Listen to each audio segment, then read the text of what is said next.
I'm muted. What a great start to the stream. Oh, dear Lord. Anyway, good afternoon, good evening, good morning from wherever you are, and welcome to The World's Gone Insane. Let's talk about it. Now, unfortunately, Zam can't be with me today because ICE got him. He's been arrested. They came and dragged him out of his house in London. But you might think that's a bit weird, but let me tell you this. Two things. One, America doesn't have a jurisdiction. They can go wherever they want, especially if they want to raid Europe. I mean, the UK is America's bitch. There's no special relationship. It's we're the lapdog, and they just tell us what to do and then pop us on the nose if we misbehave. So Donald Trump invading the UK with ICE is not beyond the realms of insanity. And secondly, the way the right wing have been behaving in this country, you would think that they're not patriots at all, because they're sitting there going, oh, ICE and, Trump should invade England and get rid of this government. And, we want Trump to be our leader. I'm like, this from the people that climb up lampposts, one of their own died in the process, sacrificed his life to put up a British flag because he was stupid and he fell off a ladder and died on impact. A tragic waste of life? Not really. The people that rally, Churchill, British Empire, Queen Victoria, are like, oh, Daddy Trump, take me, peg me, I want thee in me, oh, rule over me like a fucking peasant, because I don't actually understand what patriotism is. That is the right wing for you. They actually don't know what they want. They have no principles. Whatever their leaders say, they just do it because they're uneducated lapdogs. That's what they are. I mean, imagine sitting there and blasting on about British patriotism and take our country back, stop the boats, but we're not going to stop the private jets. We like those coming over. We like them telling us what to do. We like Daddy Trump ruling over us. Because, anything Starmer does, I've broken out in some spots here. I need to take a period on. But anything that Daddy Trump does and wants, we will do. And anything Starmer does is wrong and bad, even though he's literally doing the same policies as Reform and Tories, which we'll get more into that in a minute. And it looks like he's been released from custody. He's actually escaped and he's here to tell his story. Our man Zam has made it. He's been released from ICE. And here he is. There he is, right there. Good day, Well, sport. what it was, I tried to join them by wearing my camouflage gear, as you can see. And I thought, hey, look, I'm one of the boys. Look, I got an English accent. I'm sophisticated. I'm from Europe, But as soon as they saw me, and they go, nah. I know Cash Patel. We're like this. But no, it wasn't happening. So that's what happened. And they arrested you, but they released you, thankfully. Yeah, it was anal sex. Is that why they released you? That was one of the reasons. I showed some of the ICE agents how to use Grinder, and because obviously a lot of them are into that. Operate on a different level to us, mate. You know what I mean? That's how you're so skillfully able to get away from. You got to keep your friends close, Ginge, but your enemies closer, mate. You know what I mean? Absolutely. But your definition of closer involves lube and a willy, so I'm not sure I'm ready to go that way. But you know what? Much power to you, buddy. It's tactics, mate. Tactics. Tactics, dictics. All these sort of things. You got to just do. Absolutely. Got to do what you got to do. You got to do what you got to do. Exactly. A horrible day for us. We're not going to talk about it. We lost. That's all you need to know. We don't want to win the league. That's all I'm going to say. Let's move on. So there's been quite a bit going on. And of course, I did take the perfect opportunity to use Zam's arrest to talk about ICE, and we are going to talk about ICE some more. We're going straight into American politics because over here in the UK, it's been mostly silly, fun stuff, bad stuff, good stuff, but nothing to the level that we're seeing in the States. And It's yet the again, United States is the ultimate distraction from everything, even it our own don't- lives. yeah, yeah, it Yeah, really is. Like like you turn on, obviously I'm again because of my job, I can't escape what's going on in the UK in terms of the cost of living crisis and all this kind of shit. But I just look at America and I just obviously I feel bad for anyone I know that's American, but for the rest of it, I'm just like, oh, this is so wonderfully entertaining. This is again when you know the history of empires and you read of how every empire kind of falls to the wayside. America is literally following that blueprint, and it's about to enter the second from last stage, which will be the world de-dollarization, which will mean weakening of the currency, as well as people just cashing in on their bonds, which will absolutely destroy the US economy. So they're there. And then 7 is complete and total collapse. And then God knows what it is. However, there is one small caveat because the fall of the American empire is irrelevant when you still have billionaires on the top that could jump, are completely borderless, can go from any country they want and just take over and do what they want there. So, you know, but it is kind of cool to see the fall of an empire in real time. If I'm being perfectly honest. Now, with that being said, we did. Oh, Vance, look at that. Zam arrested your heart. no, thank you. Hey, you dozing off already? I've got second wind, mate. I had a nice nap. No, I've had my second win, literally, in the toilet. You know what I mean? But I'm not Oh, dozing my off. But freezing. it has been a long day, and you know what it is as well. Like I've got a new monitor. I'm really pissed off. I didn't want to spend like 120 quid, but I had no choice because my old I was cleaning around my desk, and I realized shit. There's bird shit all over my old monitor on the back of it. So I started cleaning it, and by doing that, I ruined the monitor. Massive black line Oh, down the middle of it, so I threw it away, and I bought this really, me bargain hunter. I'm the bargain hunter. I always look for a good deal, and so so I managed to get this really really good 34-inch widescreen, for 120 quid, and I am determined that my birds will never fucking land on this thing ever. Right now, they're flying on my paintings and they're flying on my laptop, but I refuse for them to fucking go on my monitor. Every time they go on my monitor, I go, get out of it, get out of it. You know what I mean? got some spikes at the top. I am thinking, no, I would like to, but then I don't want to hurt. As much as I want that to be No, a I don't deterrent, listen. it Don't will put the hurt metal them. ones, the cat ones. They're rubber soft. They're just annoying. They can't perch on there, but it's not going to hurt them. It's not going to kill them. So Okay, where do I get that I'll from? send you a Amazon. link so you can see what they look like. But yeah, not Right the now they're metal ones perching on because my they fucking might. PlayStation, the little cunts. What's that? They're perching on my PlayStation. Yeah, I'll show you you one could put the second. spikes on there as well. Yeah, I'll take a Yeah, quick picture.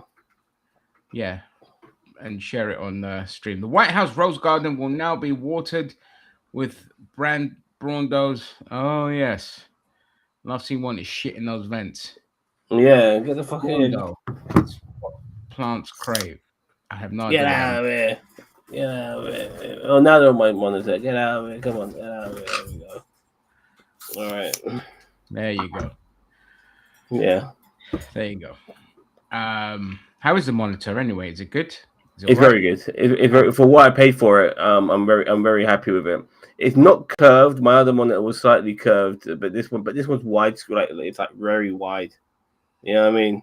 Let me see if I can take a picture of it. I'll show you how Yeah, wide it is. send me the link to as well. I might invest in a monitor as well because Happy Days got another project. I'm working on. Look how wide that is. Oh, That that's is wide lovely. as fuck. Yeah, that's lovely. Yeah, send me a link to or the name of it, and I'll look for it. I got it from Jeff Bezos. Let me Jeff send you the Bezos, yeah, link. just send me the link when you can. You don't have to do it now. But the good news is I'm working on a third project at work.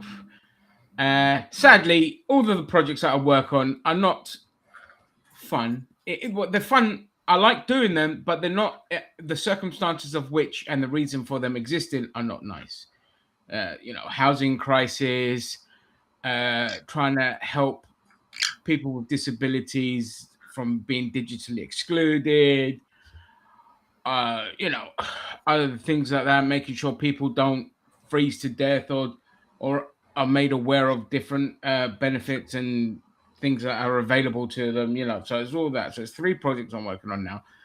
I've got 4 days a week, means more money, but unfortunately our boiler's on the frisk, and that's going to cost me $2,000. So every time I get a little bit up, life just finds a way to Yeah, always. Same with me, dude. always. Saving a bit of money, monitor gets fucked. Now I got to spend Yeah, 120 quid. I'm just like, I just sat there and I'm just thinking to myself, because I messaged you, because like April, so for this new project that I'm at, I'm going up north near Manchester in April, and I thought, look, I'm up there Tuesday, Wednesday, and I might as well just book the Thursday off, take the day off, and stay up there and have a long weekend up north and go wherever it is I want to go. It probably won't happen now. It probably won't happen. Because of the boiler situation. I'm monitoring it.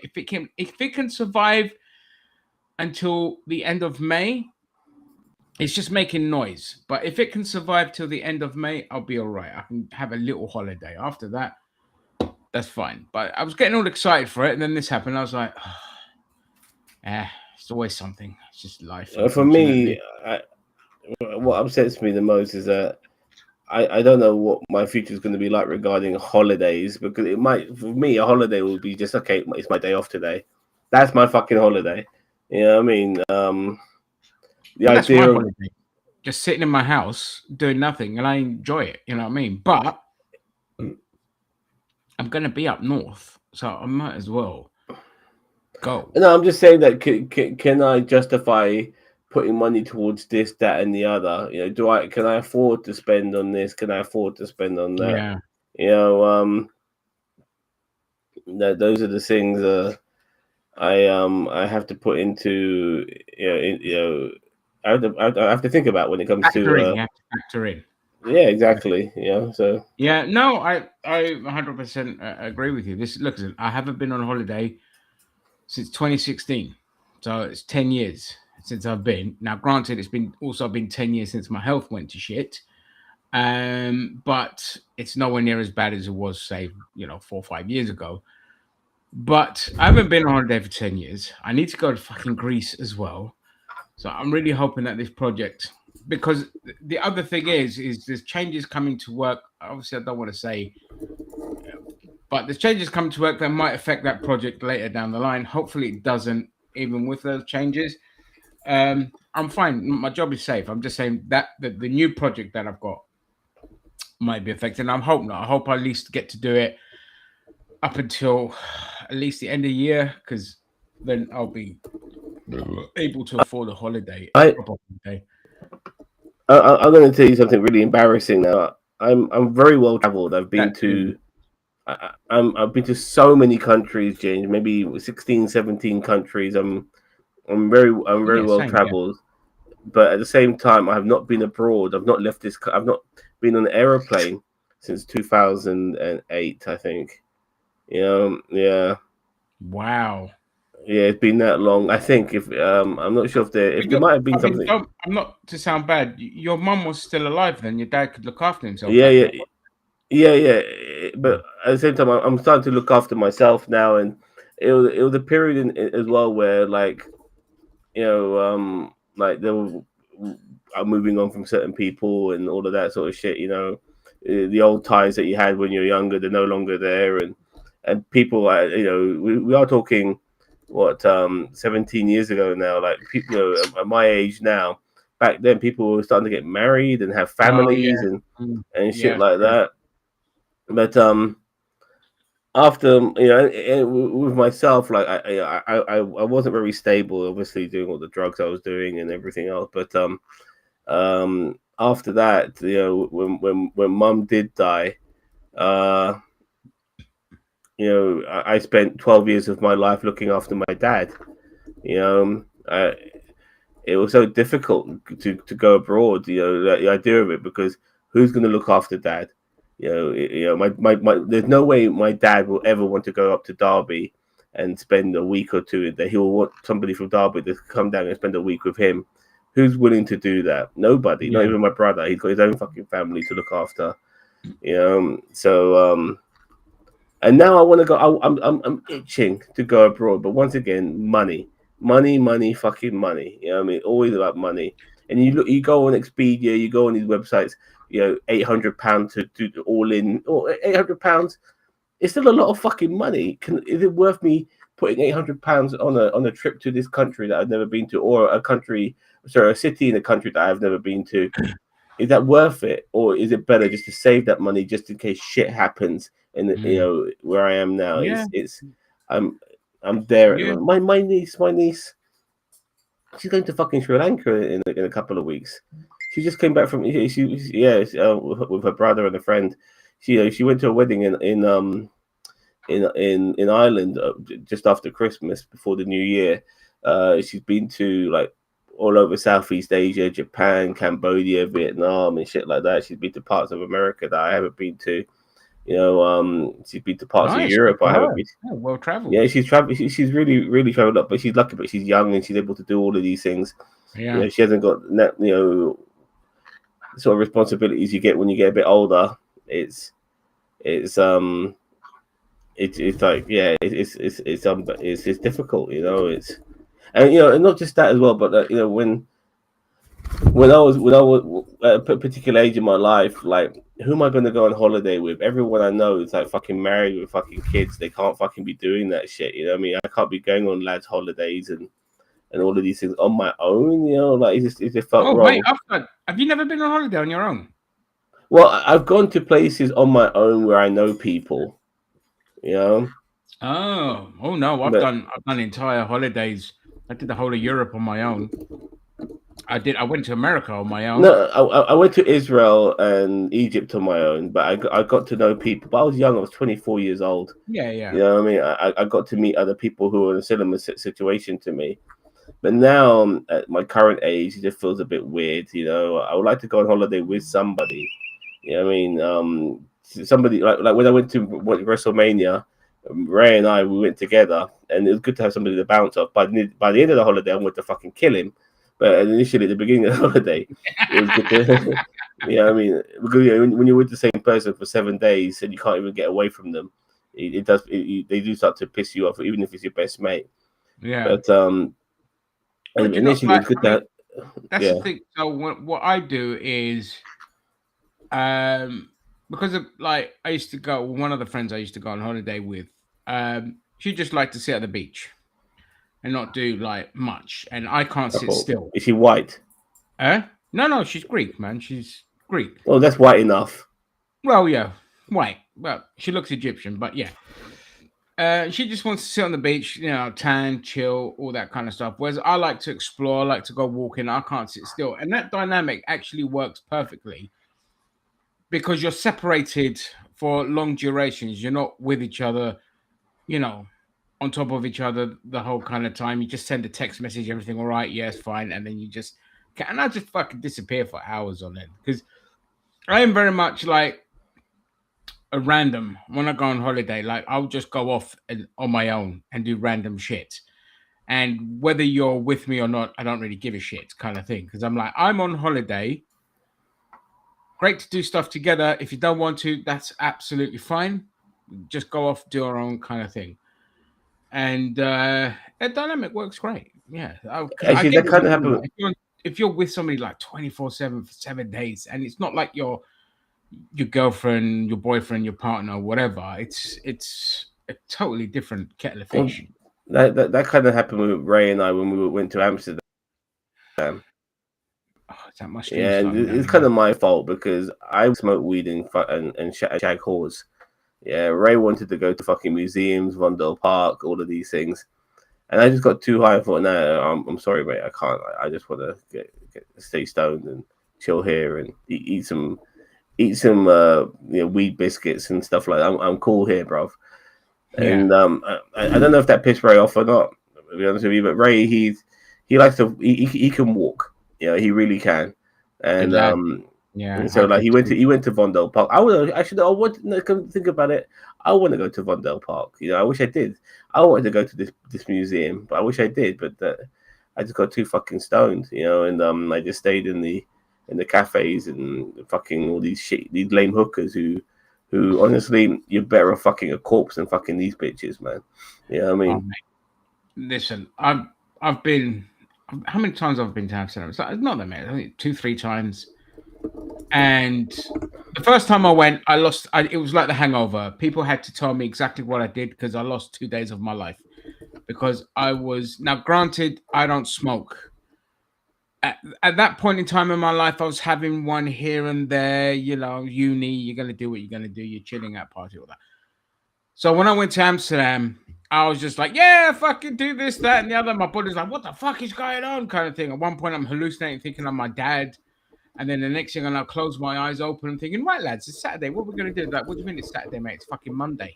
Like, we're going home. I'm like, what the fuck? And then so the whole journey home, and then people were like, yeah, and you went to red light district, and you got the pictures of me with trousers around my ankles because I was too confused to put my belt on or some shit. I was like, all right, next time I go, I'm going to be more cultured. Yes, we did. The next time I went, I just went clubbing, got drunk. I didn't get high. I just got drunk, did clubbing, 2 nights, came back. Third time I went, I thought, yeah, this time I'm going to do the fucking museums. Clubbing, drunk, train, home. So I've never done the touristy stuff, except for the sex museum. I've never done the touristy stuff in Amsterdam. Well, in 2000, I went with a friend of mine who I'm still in contact with. Bobby. Sorry, go on. Went to Tenerife. I remember we left on New Year's Eve at 4 a.m. to go to Tenerife, and by the time we got there, New Year's Day, the New Year party was about to begin in several hours. And I didn't know, like, we knew somebody there, but we didn't know everybody. Like, we were like a group of 8 or 9 or 10, and somebody knew somebody within that group. And after New Year, and we'd done the main thing, like, there was still 8 days of vacation left. I'm thinking to myself, shit, like, we've already done the New Year on our first day, and now, the millennium on our first day, and we still got 8 days left. And we went. These guys wanted to go clubbing every fucking night, and initially I was all up for that for the first 3 or 4 times. But after a while, I thought to myself, why don't we go away from Playa de Americas and let's go inland and see some vineyards, see some real people, see some real Tenerife, away from all this commercialism. They didn't want to do any of that fucking shit. They just wanted to fucking constantly hit the nightclub every fucking night. You know what I mean?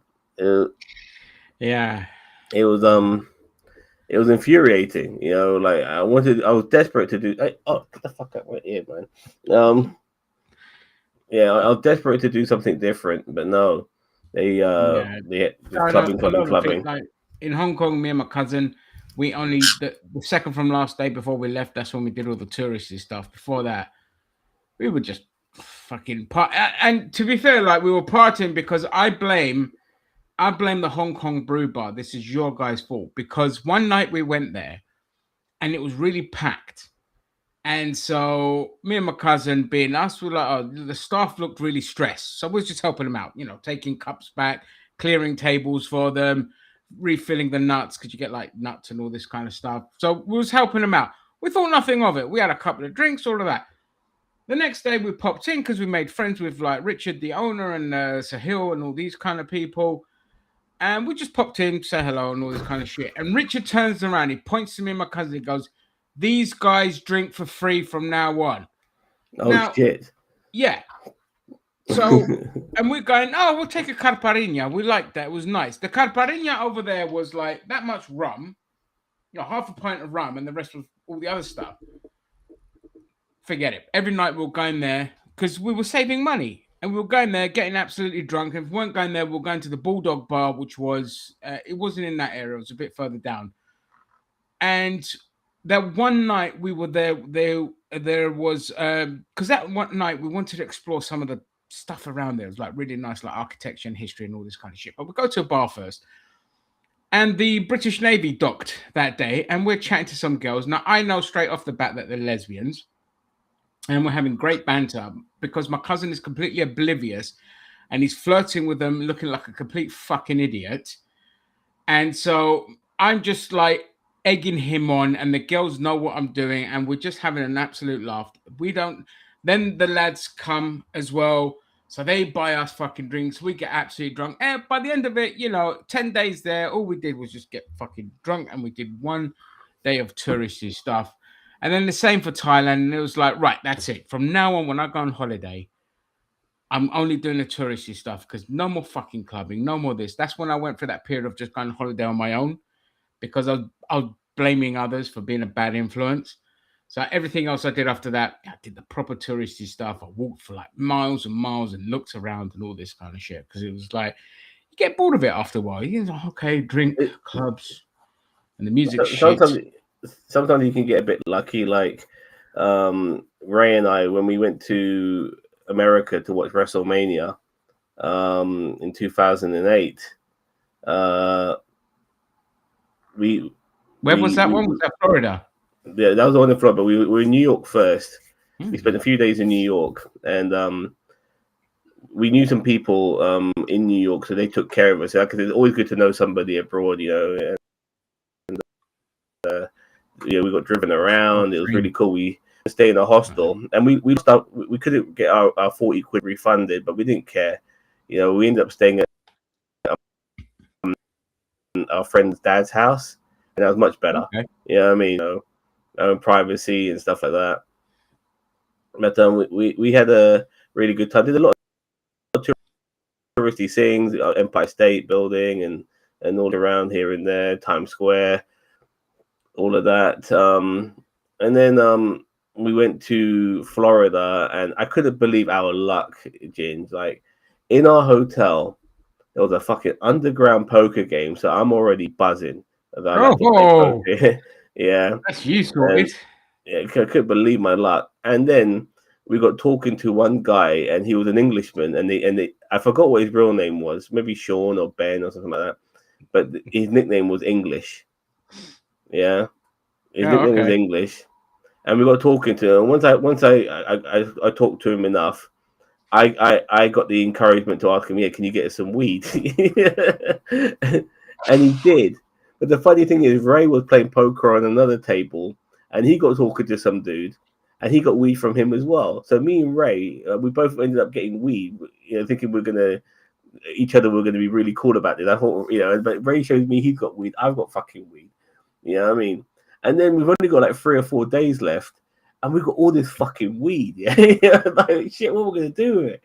We've got more than we can fucking smoke, And we're making these gigantic fucking joints, like fucking, like it's like Cheech and Chong here, man. You know what I mean? And regardless of that, though, we still did a lot of stuff. We went to university. I had to try and persuade Ray not to go to Disney World. He wanted to fulfill some sort of childhood ambition, but I told Ray it's so shit. Disney World, Florida is shit. Went to Universal Studios instead and stuff like that. Went out to a few places, a few fast food joints here and there. It was cool, we had a good time, in Florida. It was a really good holiday, but like I said, near the end of the holiday, Ray's mannerisms were driving me nuts. I couldn't wait to get the fuck away from him. I couldn't wait to. Yeah, fair enough. No, but the funny thing is, like, you talk about America, and I keep saying I'll probably get adverts on it now because Facebook's always listening in. But I get adverts now saying, "Hey, you can fly return to Las Vegas or New York or California for like £450 if you go now." And it's like if you leave like February for like 10 days and all this kind of shit. And I'm like, you can't fucking pay me to go to America now, mate. Don't even try. They're so desperate. Like the tickets are cheaper now than there have been for 20 years to go to the States. I want to go to America quite badly, but not under the current Trump regime. I will never go. That's what I mean. And yeah, Yeah. I know what you mean, because I really want to go to Texas. I don't know why. I want to do Texas shit in Texas. After watching Landman, come for the last 2 seasons of Landman, I want to do some proper Texas shit. Right. Uh, Okay. I'm sorry to interrupt you, but this would be fucking hilarious. If you did go to Texas, you've got to dress up full cowboy gear. yeah, I will. Yeah, hell Howdy, yeah. partner. I'm watching the Yeah, yeah. Landman I'll and do that. wanting I'll to do the I'll put on the cowboy. Indian accent. I'll put on the Indian accent, Yeah. and then You go. put the Indian accent on. You know what I mean? With the and I'll be horses, playing huh? some sort of hybrid Hey, fucking Rick. screwing in the light bulbs, Bangla, fucking gospel music. Kangra. You know what I mean? Yeehaw, yeah, You know, yeah. and I'll probably act like the Indian stereotype of going, "Howdy, partner, how you doing, my Yeah. friend?" You know what I mean, and all this sort of stuff. You know what I mean? You go, "Yeehaw, yeehaw, yeah, yeah, yeah, yeah, yeah, yeah," all this sort of stuff. Do all of that. I want to go to Nevada, obviously, because I want to go. The thing is, I want to go to Vegas, but I'm not. I'm not as desperate to want to go to Vegas like I once was. But Yeah, Vegas is the adult Disneyland, so there's more to do yeah. than Vegas than just craps tables and poker. So I want to do some of all the other stuff that you can do in Vegas. I will obviously want to. I want to go to the West Coast is what interests me the most. I want to go to places like Los Angeles and San Oh, Francisco. really? Yeah, I've always wanted to go to the West Coast of America. Those sort of places. And ideally, my plan was before my dad died, before fucking Trump became president, I was already planning with my two cousins in Canada um, to do a road trip from LA to Dallas, Texas, and hire a camper van and all of that stuff and do it for maybe 2 weeks or whatever. But then things started to change. Like my cousins could only give up maybe 1 week of their time, and then Trump obviously became president, and then the fucking wildfires this time last year in LA and shit like that. And I was supposed to go September last year. That was the plan, but I told my cousin, especially the one who fucking knows Trump. I told him there is no chance I'm ever going to America whilst that wanker is president of the United States. No, there's not a chance in Yeah, hell. I yeah, refuse. And yeah. but I yeah, mean, yeah. I'm confused as to why LA, because LA's a shithole. Like everyone I know that goes there doesn't like it. It's just shit. I just want to go. Mhm. I just LA is Hollywood. It's all of these things. I'm Yeah, just Venice Beach. All of the I want to check it out. yeah. The Fair tour of the enough. I mean, stars for and me, all of that, and I I've want to go to always San been. Francisco. I want to go Alcatraz and all of that. You Yeah, know, I want to go Hawaii. I mean, the parts of America, all parts of America are. I like to visit. There's so many parts. Like the foresty areas, the deserty areas. Some of the big cities. I've done New York about 3 or 4 times. I'm done with New York. What I mean, I would like to maybe go Philadelphia instead. You know, Boston's and good. You should do Boston. I like yeah, Boston. I want Boston's good. Chicago. All of these. There's so Yeah, many places. We should all go on holiday to Florida, mate. If you are willing to to take care of me financially, Rigby, I'll fucking go. I'll go to Florida after Trump is out of power, by the way. Because even you, Rigby, as much as you are a pick me, mate, they don't give a fuck. They see your brown ass. You'll be going to fucking El Salvador before I will. But I think you're darker yeah. than me. You know I what I think mean? Chicago, I would do for the Greek community because there's a large Greek community there. So and I always used to think that Chicago had the biggest Greek community, but apparently not. It's actually New York, and no, I was wrong on that. But still, it's a more concentrated in areas because in New York's New York, everything's spread out in terms of Yeah, communities. You got like Nuclear's your got Chinatown, bit every. of Italy, and all of that, but for the Greek community. So I'd do that for Chicago. Other than that, I don't really give a shit about Chicago. But my main interests were number one on my list has always been Tennessee because of the music scene, all Yeah, the yeah, yeah. I blues, would like to go rock, there. all that kind of bluegrass stuff. That's always been number one on my list. Would And you then like to it's go like to Elvis's Montana, place? North Dakota, all that kind of area, the vast lands. and mountainous regions. Oh yeah, That's ride a what. horse. I want to ride a horse, but I want the most paddiest because the thing is, I've ridden on camels and horses before, and they're very uncomfortable. I remember when I was galloping on a horse, and I'm not a slim guy, but my fucking guts going here, fucking in my face. You know what I mean? Like my belly, I can't. I need to compact my mass. It's going all over the fucking place. It was really uncomfortable.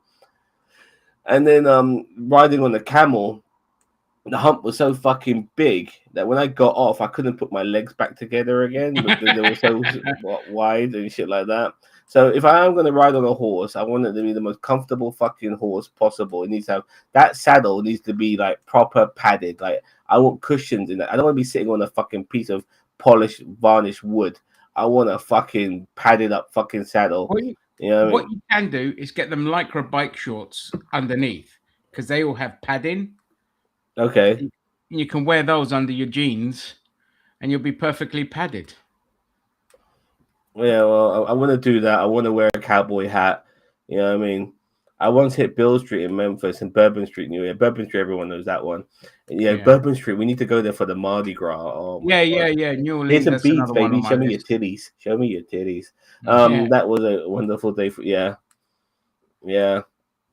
It's weird. Like, it's funny. Like when all these sort of conservative states, but they've got such liberal spots in it. Like New Orleans is liberal as fuck. yeah. You But the know what I mean? problem is a lot of these places are gerrymandered to fuck, so like Republicans always come out on top. And that's why you get like everything. Even liberal cities are run by fucking right wingers because of the gerrymandering. And I remember when Corbyn got into power here, they tried to do a re-gerrymander here in London. Theresa May wanted to do it. Everyone's like, "Fuck off, you stupid bitch." Yeah. So yeah, that's why. But yeah, I mean, New Orleans is like, yeah, it's always fascinated me 'cause, like the kind of Creole and the French aspect of it. But it also it's very dangerous, which I do love going to dangerous places. I'm not gonna lie. What's funny was people said to me, "Oh, don't go to Brooklyn, don't go to Harlem, dangerous." This was 2004, and I went up there and I found the most like ghetto type of people and had a great time just chatting, just finding out what life is like up there and all this kind of shit. So it's just like some people have irrational fears, some people have rational fears. But look, I said to him, listen, I lived near Tottenham and I was in Tottenham all the time and I go Wood Green all the time. And there you practically had to have a stab proof vest in the 90s. So after that, what's the difference? A bulletproof vest, a stab proof vest. I'll just go with a couple of quid in me rather than, all my travel money, for example, and whatever happens, happens. No, I had a great time. It was lovely. Nice people. Because I think the accent just like, for them it's exotic. You know what I mean? I'm like the white exotic guy because I have like the British accent. English Yeah. accent will get you very far in Canada and America. It'll get Yeah. you very far. Maybe not necessarily too much in like certain more established cities like New York, where they're quite used to having people from the United Kingdom, and No, maybe Las well, Vegas as well. Like there's yeah. loads of people from Vegas are from the UK, but you go pretty much anywhere else. I remember like 19 or something like that, and we did a road trip from Toronto, Canada, all the way down to Florida Disney World. My uncle's van and shit like that, and Nice. yeah, man, we stayed in so many places like Kissimmee and in areas like Kentucky and Carolina and all of these sort of. We were all driving on the East Coast and stuff, and yeah, it was really cool. I also remember. This might come across as a bit racist, but I remember when we were in New York, we were trying to find my uncle's friend who lives in New York somewhere, and they asked me to go into this Chinese delicatessen to ask this woman for directions. So I've got a piece of paper in my inside pocket, and I walk inside to the Chinese delicatessen, and I put my hand in my inside pocket. As I walk in there, I put my hand in my inside pocket, and the woman behind the counter, Chinese woman, she grabs a baseball bat and she goes, "Why you put your hand in pocket for?" Like that, yeah. And I shit myself, and I'm now talking to her, and I'm telling her I'm asking for directions, but because I'm English, got the English accent, she can't understand what the fuck I'm saying. Yeah, she is like totally lost in translation. But I do take a chance to pull out the instruct, the directions, but she doesn't know anything. It's just not going. It's not going to happen. But that was a surreal moment. You know what I mean? Because I think she thought I was pulling out a fucking gun, and thank God she didn't have a fucking gun. And I might not be here to tell the tale. If that was the fucking case.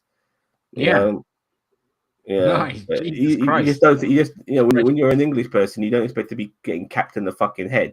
It's just not a normal thing. You know what I mean? We're just not used to that sort of like that sort of culture. So Yeah, yeah, it's true.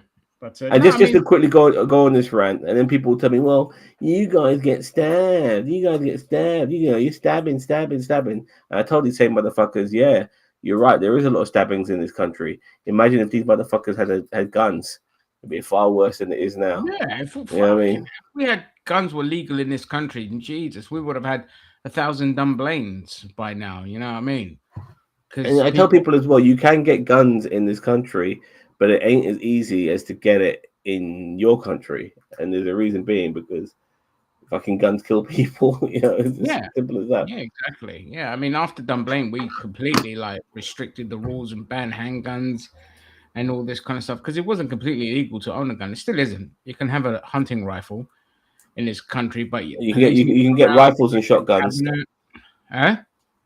Rifles and shotguns is what you can Rifles get in and the UK. shotguns. Yeah. I think And if you live in Northern Ireland, you can get a handgun. you can get guns in Northern Ireland, and I don't blame them because when you've got the fucking British paramilitaries like bloody breathing down your neck, you want to defend yourself. The Orange People Men. are allowed to defend themselves. I know right wingers that blows their mind because they think only they're allowed to have guns and defend themselves. But hey, the Second Amendment is about tyranny, is it not? Arming yourself against tyranny. So why are they having a meltdown when they're like, well, the guy that got shot by ICE had a gun on him? Yeah, but he wasn't threatening them. He was just helping his friend, and he was armed because that's his right as an American. If he wants to have protection, he can. It's open and carry. So what it feels like it's it's one rule for them, one rule for the other. And it's okay for this unelected body of enforcement Gestapos to go around murdering its citizens. They're not police, by the way. They're not fucking police.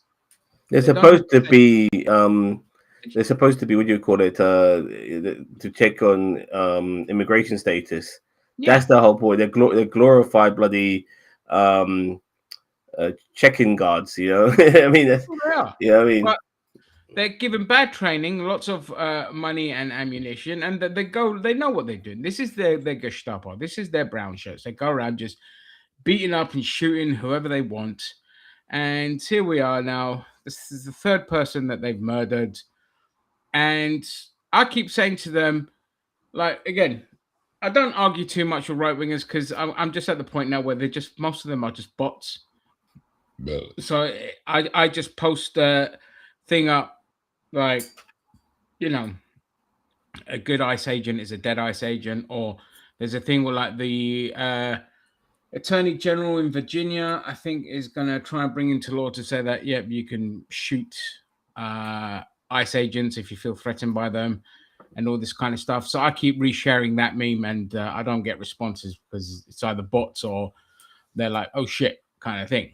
So, you know, and that's why we're not fucking looking to go to America anytime soon, unless it was by some miracle paid work, fine. But until then, no chance. I mean, just it ain't gonna happen.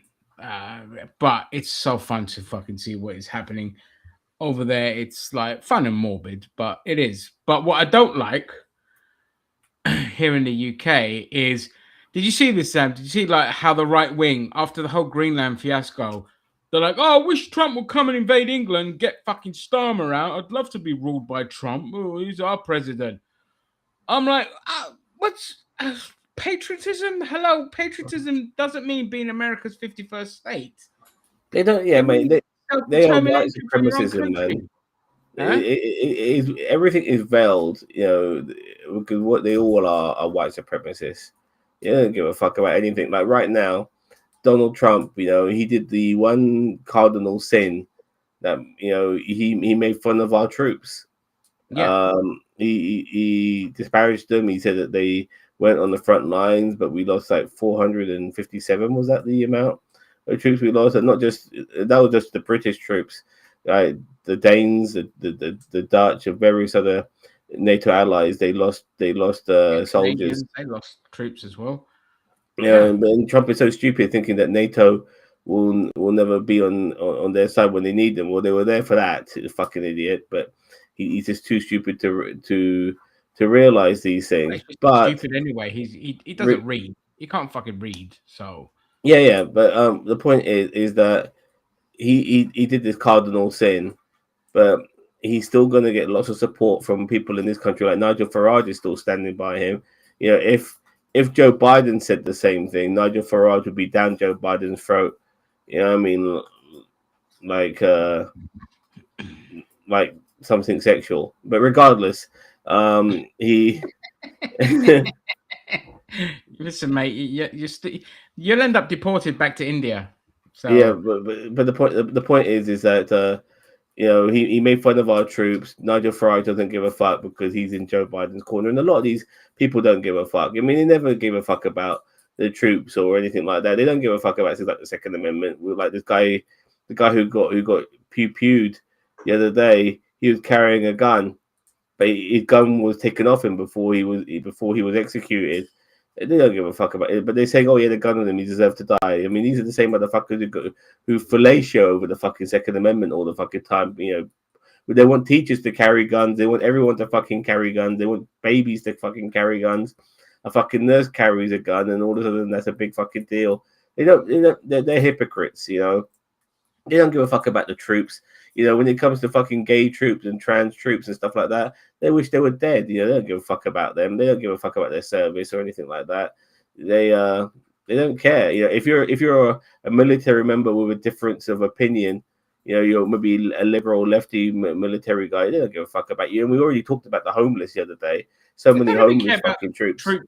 Full stop. You can Yeah. literally just full stop because even with like, let's say for example, John Stewart, okay, who fought to get compensation for 9/11 victims that were servicemen and all this kind of stuff, and also he's fought for like for troops to be compensated fairly and treated fairly and all this kind of stuff. The right wingers, even the ordinary voters, were just sitting there like, nah, fuck off, government handouts and all this kind of shit. It was like, make up your mind. You said support our troops. Is it support our troops only when they're murdering brown people? And then when they're done, it's like, anyway, fuck you, you piece of shit. And I'm it's not not. wasting my tax It's dollars not. on you. I want it for the rich. But the good thing about John Stewart is that the approach he used was to humiliate the Republicans. He made them look like dickheads, uncaring dickheads that they didn't give a shit. And by doing so, by putting the pedestal on the first responders and all of that, they got the money that was owed to them, the services that was owed to them, because John Stewart was able to humiliate and belittle the Republicans. Now, if today's Democrats in America could do the same, because you see what's happening in America, and in the opposition are the Democrats, but nobody drops the ball like the fucking Democratic Party. They are so fucking useless in America. Where are they? Where are they in this whole 18 months? Well, sorry, year that Well, they're Trump's backing been. ICE for a start. Some of them are, Yeah, some of some of them them are. back guys, some of them are, oh, we just need to train them better, or they need better funding. Like they get better funding than the fucking American healthcare system. So what the fuck are you on about? But the Democrats, like, and the reason is, so I need people always go on and on. Oh, Democrats is that. You have to understand strategy, and the strategy is your donors, your billionaire donors, currently have everything they want. So what they say to the people that they donate to, and I'm talking about the Democrats in particular, shut up. Don't say anything. You can give the odd nugget here and there, but don't rock the boat. This is exactly what we want. You just portray yourself as a completely useless buffoon and idiot, and we'll reward you handsomely for it with, like, a job as a lobbyist or whatever. You'll get money for being a good little lapdog. We'll donate to your campaign, all this kind of stuff. So understand that they are deliberately useless, and people be like, "No, come on, that's a." Watch what happens. Watch how they get together and unify and act and coordinate. That's the word I was looking for. When there's a left-wing candidate within the Democratic Party, look how well organized and coordinated they are in ousting or blocking or going after left-wing candidates. They are deliberately useful opposition because it benefits their donors at the end of the day. Yeah, because they're not the left wing. People I keep telling people the Democrats are not the left. They are, they are the center right at best. Yeah. They're not remotely left wing. This comment bothered me a bit. 51st state, good luck with that. They'll keep you like Puerto Rico, where you're a colony, no votes, no real representation. So I didn't know this. Puerto Ricans, because Puerto Rico is America, as far as I was concerned. But they don't It's a colony. Yeah, it's not a Yeah, state. but no, but if you're a Puerto Rican, you don't have a Puerto Rican passport. You have an American passport. Yeah, but you So, have but no they're not. voter representation. No, you have no voting represent. That is terrible. You Yeah, know what I mean? I never knew that. You yeah. know, ICE agents got bonuses that equated to 40,000 per agent. The average bonus in the US is racism pays at the moment. Unfortunately, Well, fascism if pays. I'm a liberal in America, what I would do is gather a few thousand people to join ICE on our side, and then just arrest any ICE agent called Sanchez or any black ICE agent, and be like, "Well, he's here illegally. I don't know. He's brown and all this kind of shit. He infiltrated ICE to kind of blah blah blah, make up some shit." They'll be like, "Yeah, whatever. It's a private prison they're going into. That's why we're actually doing this, to stick them in private prisons because somebody profits from it." So they'll do it and just completely fucking disrupt the service and infiltration, and cause absolute chaos. And you coordinate with your comrades to, hide people, or let people know who's about to get raided and where they're gonna go and all this kind of shit. But that's just me. That's tactics. That's infiltration. You should be doing it, and you get paid handsomely for it. So fuck it. Why not? If you don't meet your targets, arrest a few ICE agents. Pretend they're like lying. They're called Sanchez, so it doesn't really matter. Yeah, Just Latin saying. American ICE agents, like the guy who was like the leader of the Proud Boys, he's Latin American, and Yeah, now he's an ICE agent as well. And I keep thinking to myself, don't you guys realize that eventually they'll come after you? You know, yeah. When they yeah. need those quotas, they'll be like, okay, so we have to cut back on ICE funding now, and these are just some random names that are being let go. So anyway, Sanchez, you're out. Hugo, you're out. Whatever, you're out. Fucking hell, I can't even think of Spanish names. Rodrigo, you're out. All this kind of shit. Like all of a sudden, well, it's like that Robin Williams joke. So we're just choosing some passengers to search at random. So these names have been picked at random. So please don't worry. Muhammad Hakim, and all this kind of shit. So starts reading out all these like Muslim names. This was a joke he made just after 9/11. And that's what they'll do. I guarantee that's what they'll do. They'll just start Hey, firing the Latin American contingent of ICE and just arresting them. so you just So reminded me of something I saw on TikTok the other day. It's called Guest. It's called Guest a Pakistani, and you got these three brown dudes, who are English, who are of Pakistani origin, and they're talking to 6 or 7 people who look pretty white, pretty much white, and one of them is a Pakistani, and you got one to of the guess white which guys one's is the Pakistani. one of the white guys is Pakistani, and you got to guess which one. I guess the footballer, or guess this, or guess that. It's one of the white guys is Pakistani. So it's like sticking Yeah, I me in know. amongst Greeks and trying to guess which one is the Greek, for example. Yeah. But yeah, yeah, that kind of. Sorry, sticking me amongst the English and guessing which one of us is Greek. That's what I meant to say. Dumbass. But that's brilliant. Did they So catch I want to talk about the this upcoming World Cup. I mean, what do you think is going to happen? the World Cup's going to go ahead? I think by the time we get to that point, there's going to be. I mean, chaos is chaos. Chaos incarnate. FIFA have no backbone. FIFA just care about the money. The World Cup's going to go ahead. Some fans will, obviously boycott and get refunds on their tickets. But I think overall it is going to go ahead. How full the stadiums will be, how many people actually go, I don't know. But I think that rich people are just going to say to Trump, just fucking behave for the Olympics and fucking behave for the World Cup, and then after that, do whatever you want, kind of thing.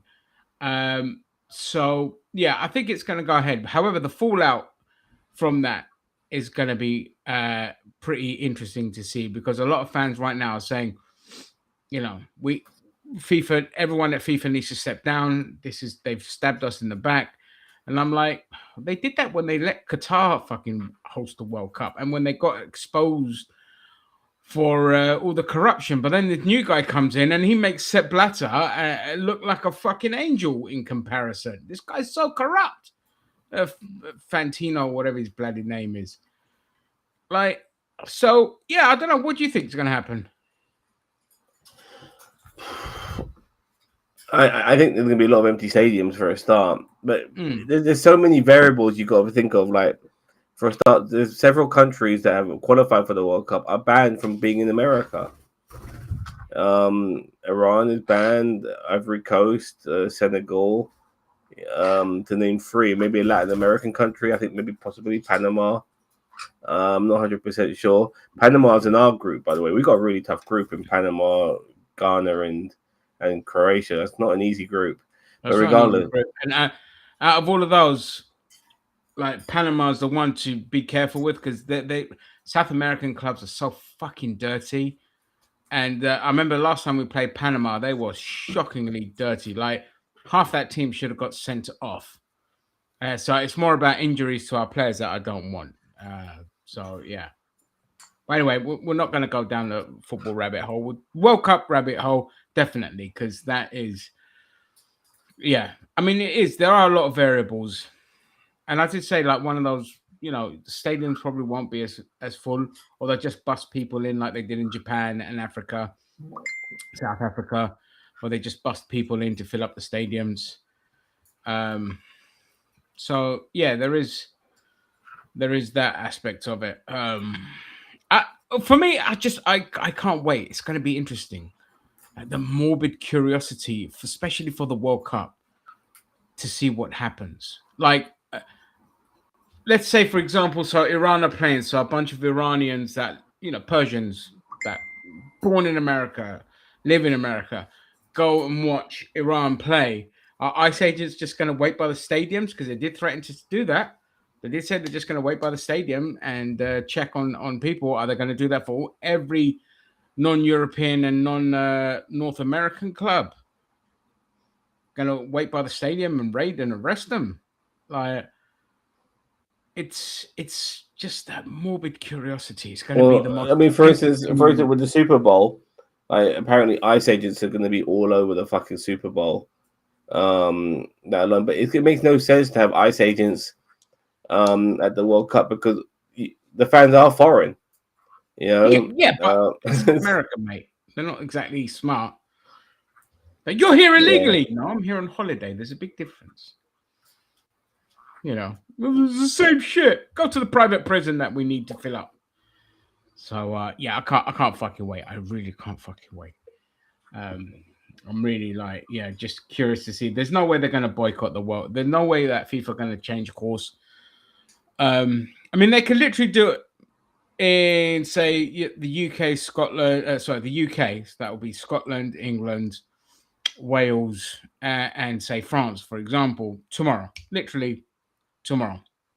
if they wanted to, because we're always ready. Any country in Europe is always ready to host a tournament. But FIFA should have at least just said, well, you know what, Mexico and Canada are the only countries that are going to get the World Cup now. Fuck America. And America's boycotted from the World Cup. Of course, there'll be a shitstorm. There'll be financial fallout. There's so many And teams, though. Do you so think many they can? American corporations that fucking fund FIFA will pull out. So they'll never do that.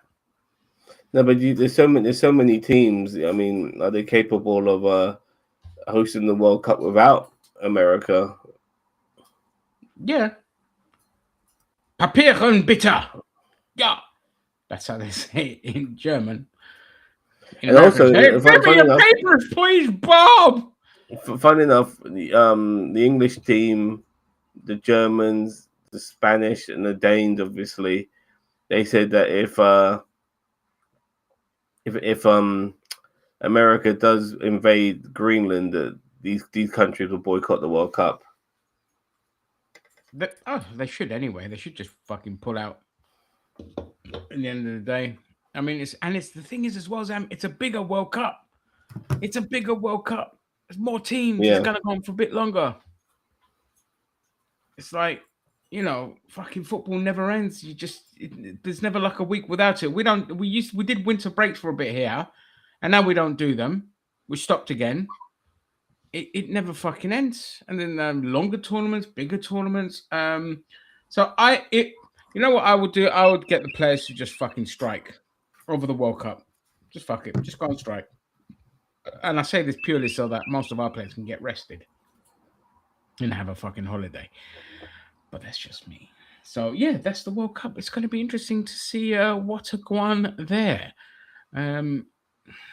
Oops, fucking hell, I've just collapsed my window. I can't see anyone. Hang on. There we go. Okay, I'm back.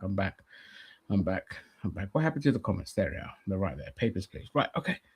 So, all right, we can move on to film and TV. We've covered the most important things. But again, here in the UK, nothing much. Just like dickhead Andy Berman has been blocked for standing as a Labour MP in a by-election. Ooh, exciting. And we just continue to cuck to America, and our right-wingers want America to rule us, including Rick B. So, yeah, exactly, Vance. Trump will just give himself the World Cup. He's definitely just going to keep the trophy. well, he did that with the World Club Cup. He actually Yeah. took the original, and he ended up giving a replica to the Chelsea team. And I remember when Chelsea won the World Club Cup. Like there they are about I think there's Reece James and he's about to lift it, and there's Cole Palmer there standing next to him thinking, what the fuck is this orange cunt doing? He's standing on the stage with us, and Yeah. Gianni Infantino, who I used to like, by the way, but now I despise him. I never liked that fucking prick from day one. He's the one that's made everything worse.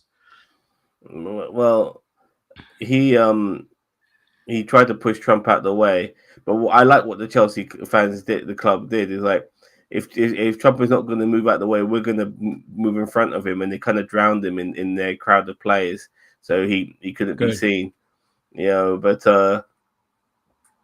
he's going to try and get involved in the World Cup in every way possible. It's weird. I think he's forgotten there is a World Cup coming up. I do genuinely believe he's forgotten. Yeah, probably. He's got dementia. Oh, Zam, can you imagine every American that wins a gold medal that Trump is at the podium getting the medal instead of the athlete? That would be brilliant. I'll be down for that. I could see that. I can also like people are also concerned about the Olympics. I'm less concerned about the Olympics because the Olympics is in one place and it's in one city and it's only for 2 weeks. The World Cup is all over the country, and plus the Olympics will be in Los Angeles, California. Liberal state, so yeah, it'll be fine. Yeah, they'll be okay if Gavin Newsom is still governor. I mean, if you want to talk about a fucking disgustingly corrupt organization, the Olympics, mate, they run rings about it around every other organization, but that's a story for another day. So yeah, let's go into TV stuff now. So Ben Affleck did an interview with I think it's a podcast, All That Smoke. They're called. Really good interview. Uh, thing I like about Ben Affleck. There's a lot of things I like about Ben Affleck.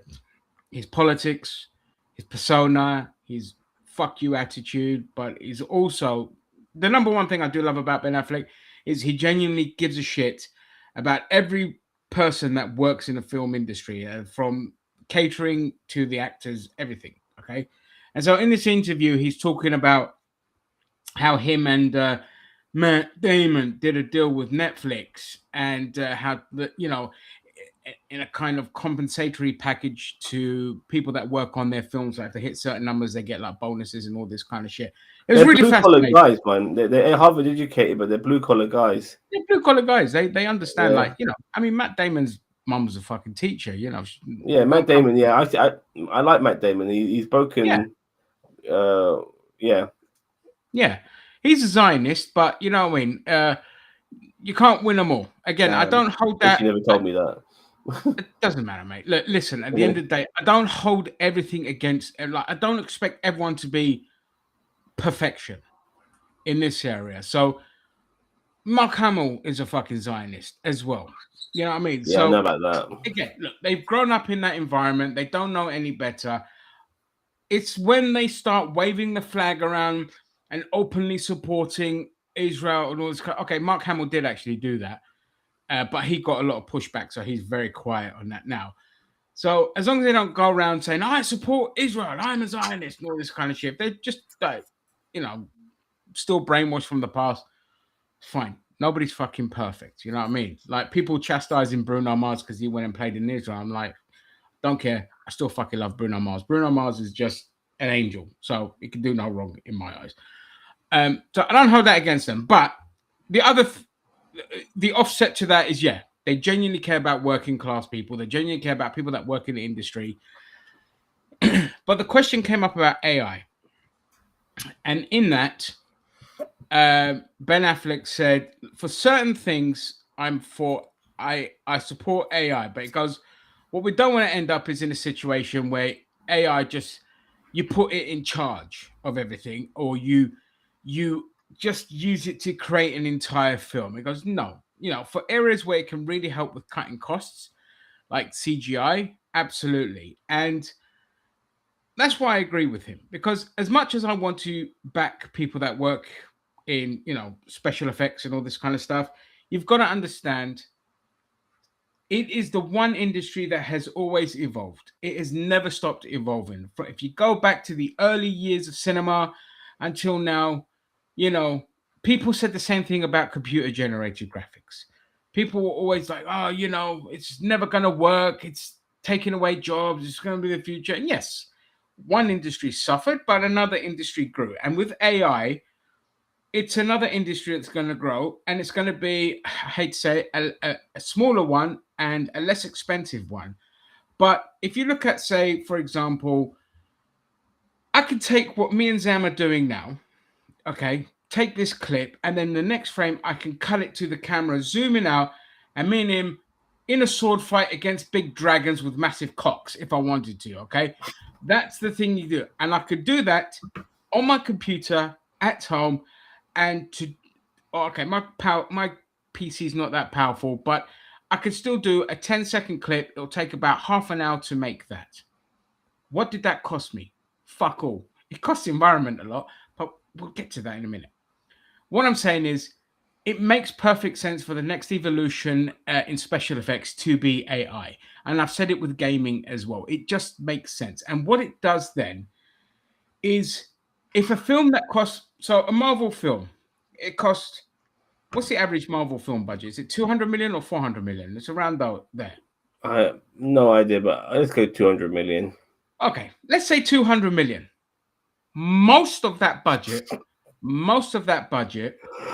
is Robert Downey Jr.'s wages. But after that, it is the special effects. Okay, so a $200 million film, 100 million of that, 120 million of that is special effects alone.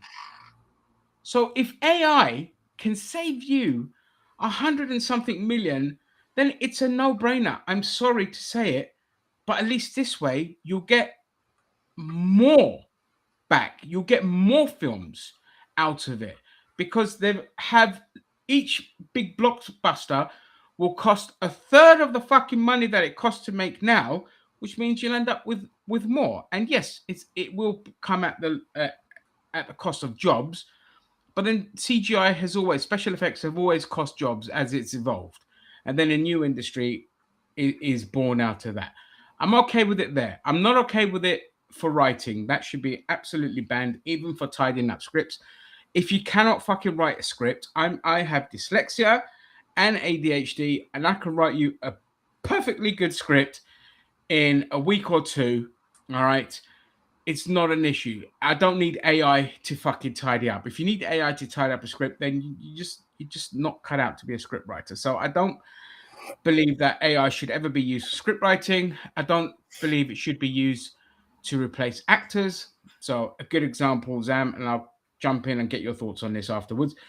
Let's say the entire cast of Star Wars has now passed away. Harrison Ford's gone, Mark Hamill's gone, and they all signed the same deal that James L. Jones did, where he's just given his voiceover to they can use it for AI. That's fine if you want to do that. But what I don't want is for them to say, like, you know what we're going to do? We're going to remake the Star Wars trilogy and we can have the entire core cast back in it at that age using AI. No actors needed, nothing.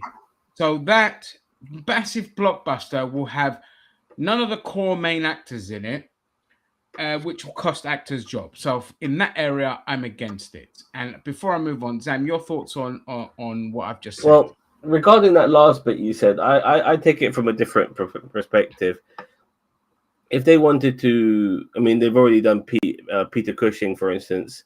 They brought him back from the dead. You know, That's just like, yeah, but that's not the whole film of just. no, but still, they are bringing Yeah, back, regardless of it, the whole yeah. film or half the film or quarter of the film. What I believe is that if you want to use the likeness of somebody, the royalties of that, when I say royalties, I mean the wages. You want to use my dad's image? Well, pay me, motherfucker. That's my dad. Yeah. So I don't want you to give me a percentage. I want you to give me what he would be earning. Yeah, and that's fundamental as well. Percentages are a joke. You might only earn a fucking you'll be earning a crumb, whilst these guys will be earning all the money off your dad's likeness. But if you want to use my parents' likeness, I'm his offspring. He whatever he earned was supposed to go to be I inherited anyway, including the fact that you're going to be using his likeness. So you pay me, and that's where it should go. And that Okay, way, that's not a bad idea. that way people, and we're not talking the big executives, of course, but we're talking people or these families who might not be as talented as their parents or might be in their shadow, and because of it, can obviously still live well and get money from what these companies are using. So I wouldn't mind it if when it came to the Force Awakens, if they had the CGI, deep fake or whatever, Carrie Fisher, I'm totally fine with that. Just for the sake of finishing that trilogy properly. Yes, You no, know, I mean, so sorry, just to interrupt there. So again, we're not talking about one actor in a scene like they did with Carrie Fisher, like they did with Peter Cushing. That it did make sense to put them in the story, and it was amazing when they did it. I'm talking about redoing the entire trilogy, no main actors in there, just supporting cast, all that, fine, whatever. But the main three are all CGI, not CGI, all just AI. You know what I mean? Instead of say yeah. recasting Then, them with. like I said, then the money needs to go. Like if whatever money they make, it has to But yeah, go. I And like we're that talking idea. Yeah, go to you the still have to families. pay the family the Like wage. like for instance, like with Stranger Things season 5, there was Prince has been renowned for never letting people use his music whilst he was alive. He never wanted people to use his music in soundtracks and stuff like that, which I never really realized, to tell you the truth. But now he's dead. His family have no problems in Stranger Things, for instance, using Purple Rain for for a scene and then getting cashing in on the royalties, because why the fuck not? Do you know what I mean? You know, Yeah, I mean, yeah, that's if his family own the They own catalog. the rights to it, which is why they did it. And in a way, Oh, okay, they do. I don't. I think this is sometimes you don't realize as the artist that your family doing that has just made people remember you again. Because I was listening to Purple Rain for about 2 or 3 days on the trot after Stranger Things season 5. You know what I mean? Yeah, I mean, Because it, it's a great song. It's a it's great it's song. it's a co-dependent. Like it does. Like look what it did for Kate Bush. Yep. Completely revitalized her career. Like people just started looking into her catalog and looking into her music because of that one song. So yeah, I'm never against that. The Beastie Boys were against that as well. The Beastie Boys said you can't use our music for. I think it was mainly for commercials. Mate, the song Um, Sabotage being used in so much shit. You know what I mean? yeah, and that's where I get confused because no other song gets used, but they've used Sabotage. But they had this rule. I don't know if it's because one of them's now passed away. That the other two were like, whatever, man. That Oh, was his idea. this is genius. I never knew. Look at this. Uh, oh right. Oh, that's why he did it. I always forget why he changed it to I the remember. I remember like those children's Saturday morning shows. Like what were they called back then? Like no live and kicking and all of that. It wasn't. yeah, It was yeah. late night magazine shows where he did interviews in and he'd cover his No, whole no, no, face. but the point is that they were making fun because I had to explain to people that his name is Oh not yeah. symbol. The symbol represents his name. Yeah, and people start to realize that, and then on this Saturday morning children's show, they were trying to make out what does this symbol sound like, and they were making all these fucking weird noises. You know what I mean? All This is right. Prince's name. This is Prince's new name. The artist formerly known as Prince.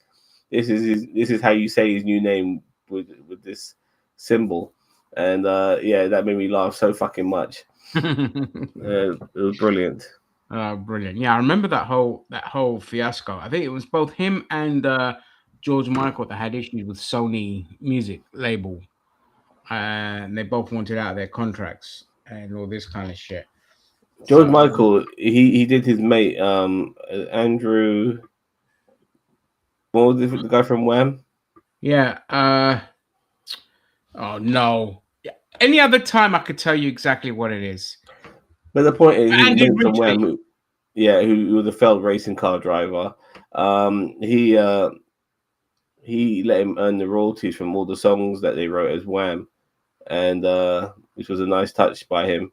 But I don't think Ridgely wrote jack shit. It was all written Yes, he by did. George Michael. He wrote the earlier stuff. Well, there's things like Last Christmas and Careless Whisper, which are two No, of the that most that popular that was songs. George Michael. Well, So that was all George Michael, and those songs get played all the fucking time. yeah, Especially but if you make a Christmas song, you're laughing because your song's gonna get played on the radio all the fucking time, and you're gonna earn so much fucking royalty. yeah, I mean And that was the whole yeah, premise behind that that fucking Hugh Grant film. Hugh Grant film. Yeah, because his dad Yeah, made a Christmas song, and every year it comes out, he earns like bank from it, and I'm like, yeah, you're laughing. But the thing is, like with George Michael, is he owes everything, and he'll tell you time and time again, he owes everything to Andrew Ridgely. Creatively, they went just separate ways.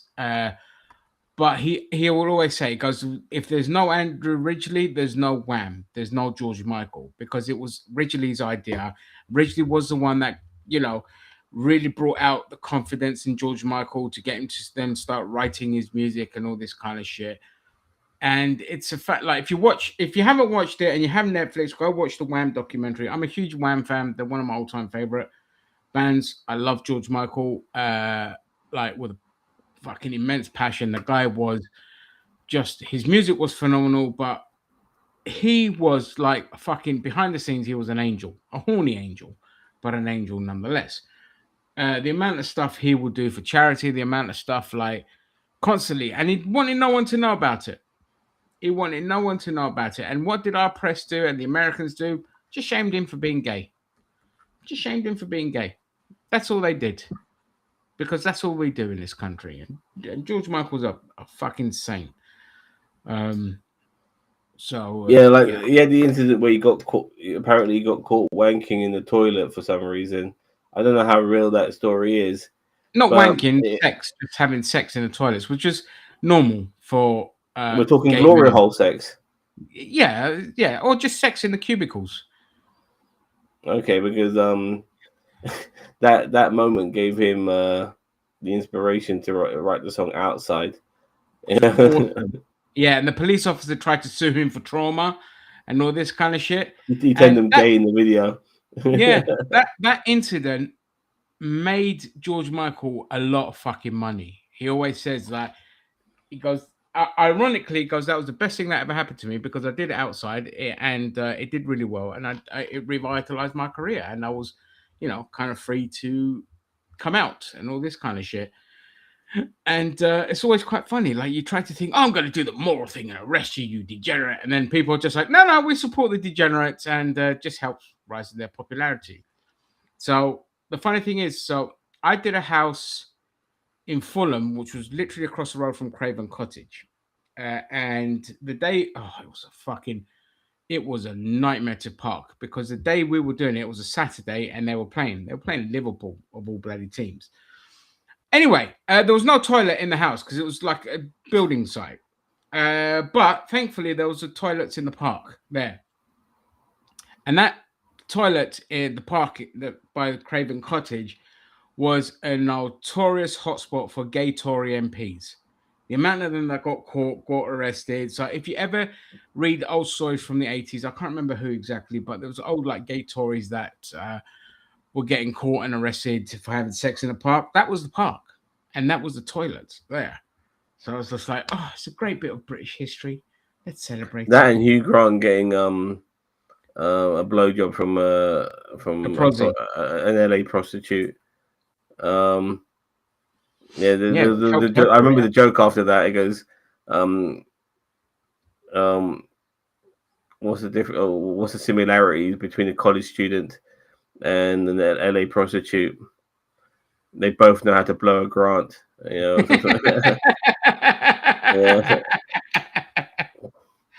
yeah, stuff like that. Well, that was a great tangent we've gone off to from talking about AI to blowjobs in parks. Fucking love it. But anyway, that was just like the main thing with AI. It is an inevitability and it is a cost effective teaming up with Victoria's Secret models for I Want Your Sex was video perfection. What a difference time. Yeah, I mean that guy just he was just awesome. But moving Are we on. ready? Okay, I think are we ready for this? What's this?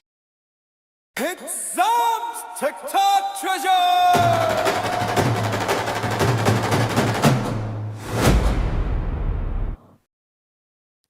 Not quite, but in a few Okay. minutes we will be ready for Zam's TikTok treasures.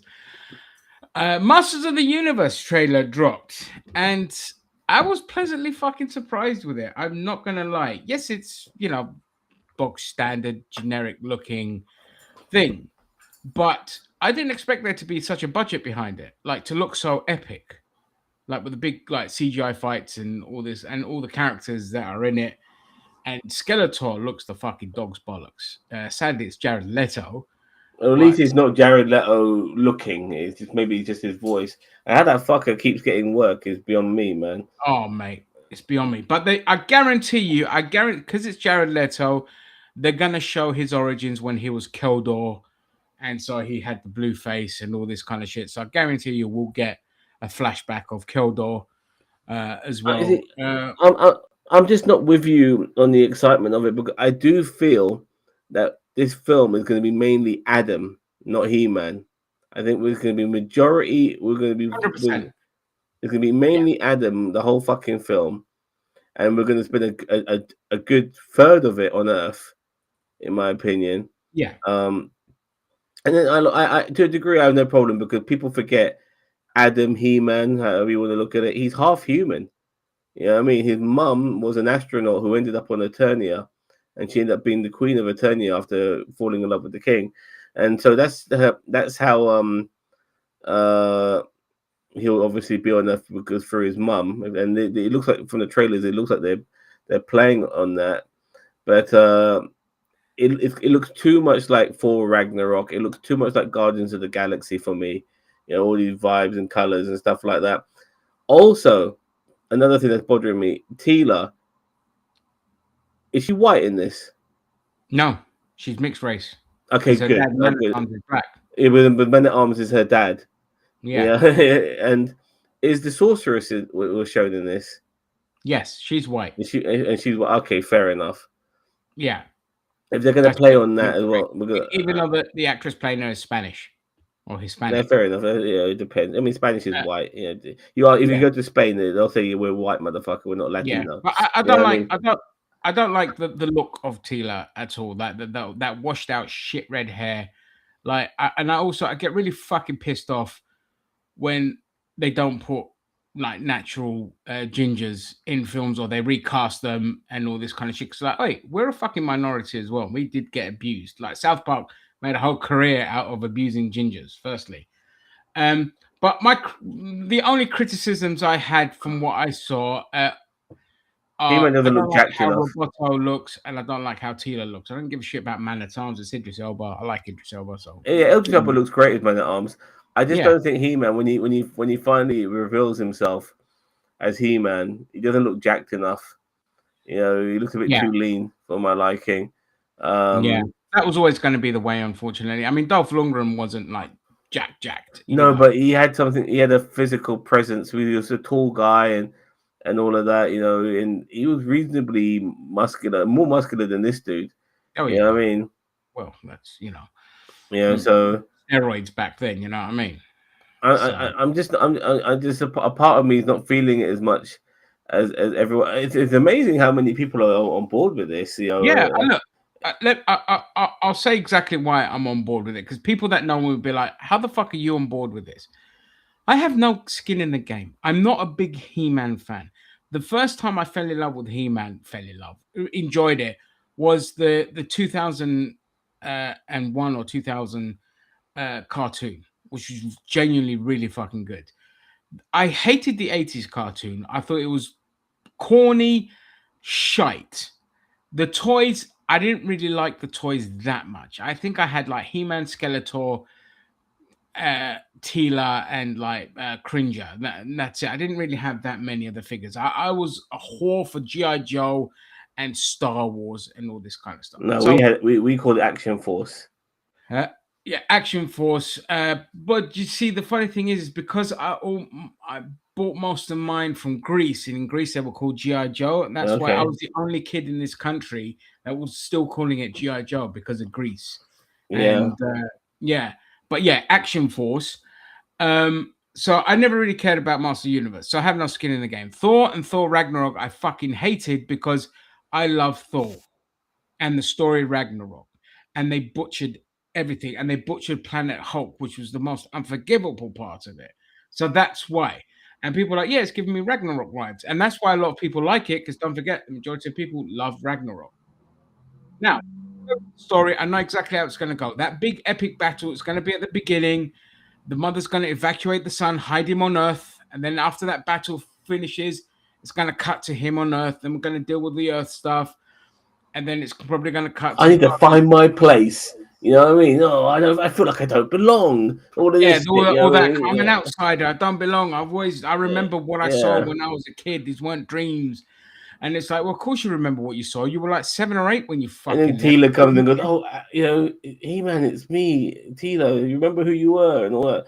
Tila never knew, by the way, that Adam was He-Man, but Man at Arms did. So maybe Man at Arms will do that, But it depends. They might change that. Or but He-Man doesn't exist at this point because the Sword of Power, what will likely happen? Yeah. You're right. Yeah. Skeletor or somebody will go for the Sword of Power, and they'll be like, this sword can only be wielded by the one person, the descendant of the He-Mans and all this kind of shit.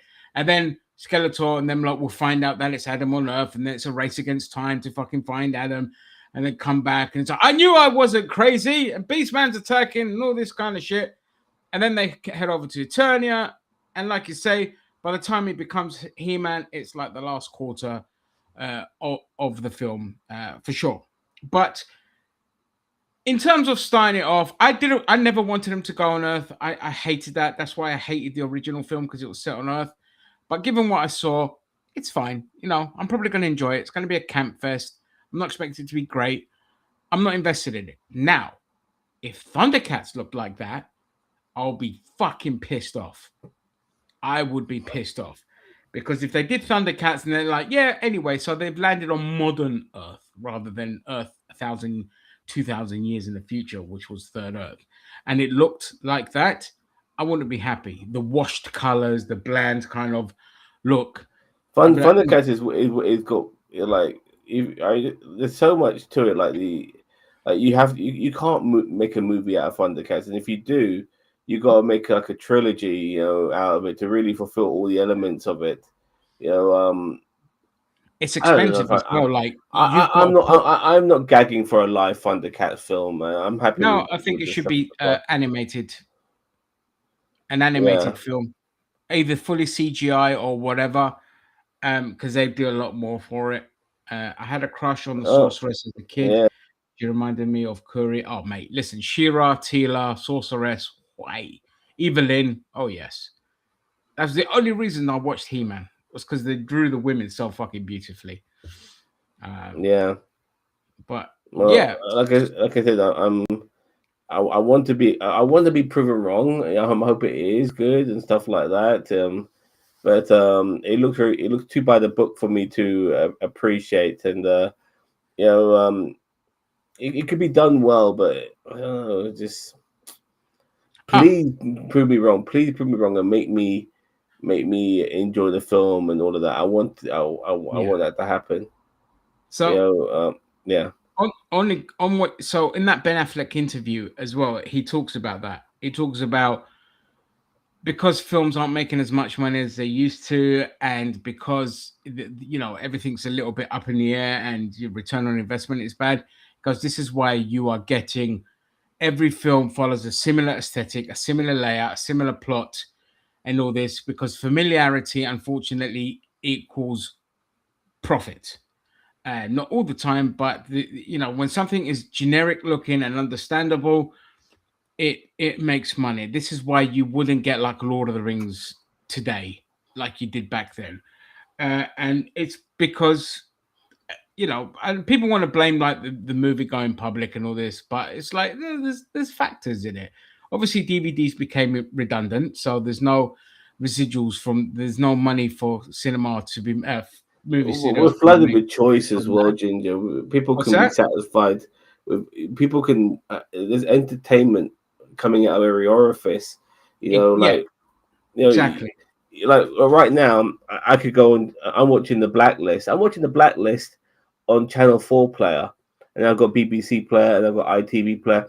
Those are free players, that I don't have to subscribe to. I've got an abundance of fucking content on it.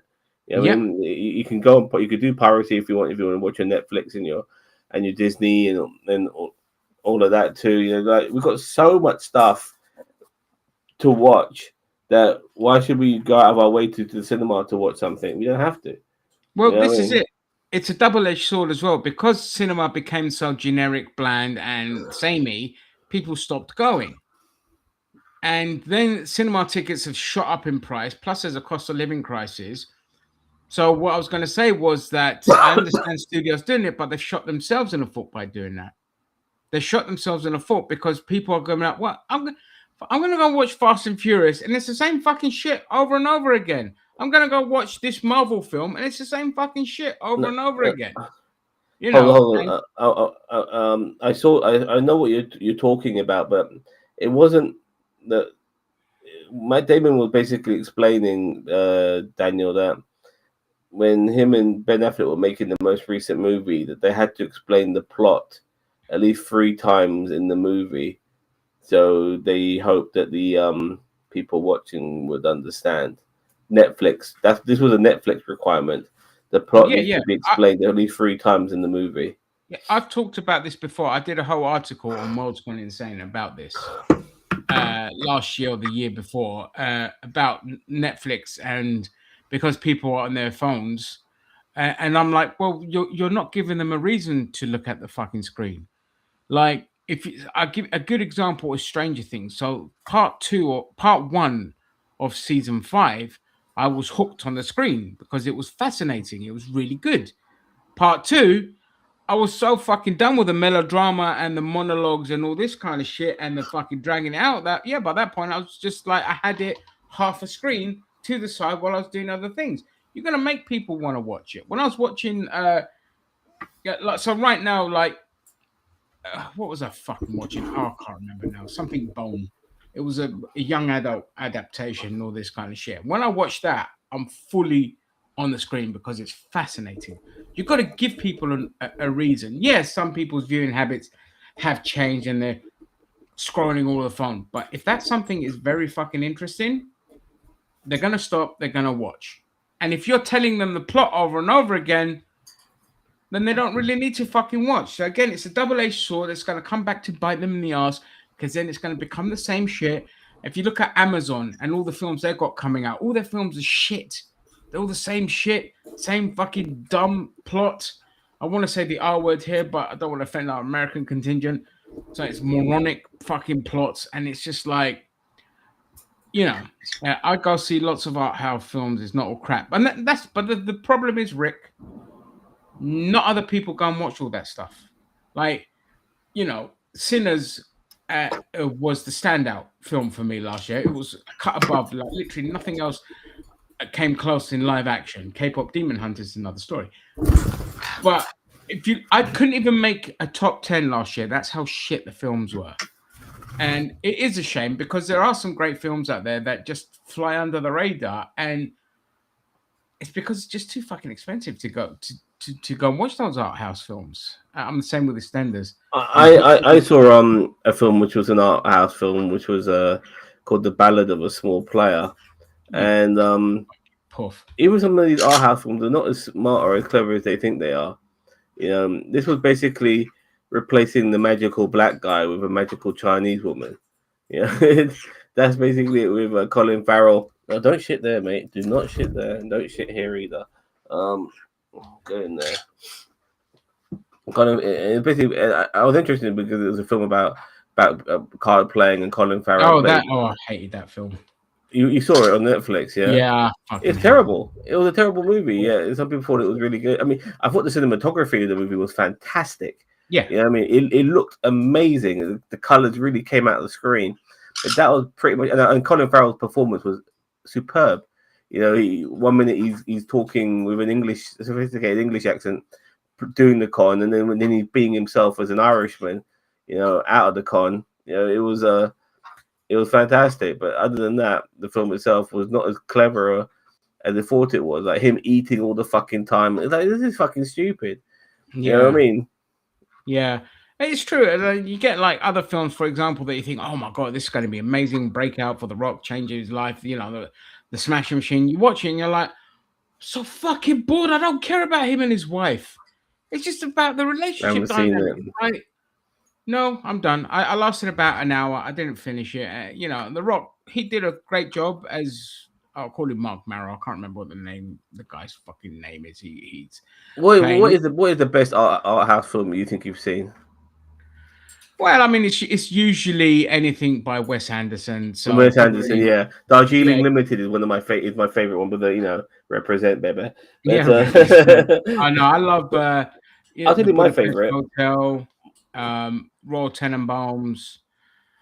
Yeah, that kind of film. But Wes Anderson, I kind of like his stuff. No, like The Cook, The Thief, The Wife and the Lover, which was that's a good film. Yeah, but that's not too bad. But oh god, it just escaped my mind. Oh, American Psycho. Yeah, I think that's an art house film. Yeah, that's a great film. And it's Requiem for a Dream, very good. The Fountain is awful. I've seen that one. That's with Hugh Jackman. All right, yeah. I mean, that guy. Most of his films are shit. Let's be honest. They are.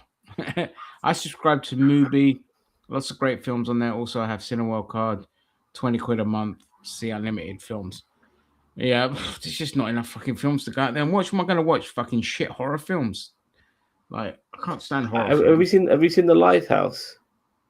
Yeah, I didn't like it. I just You're found the it first person to pretentious. tell me.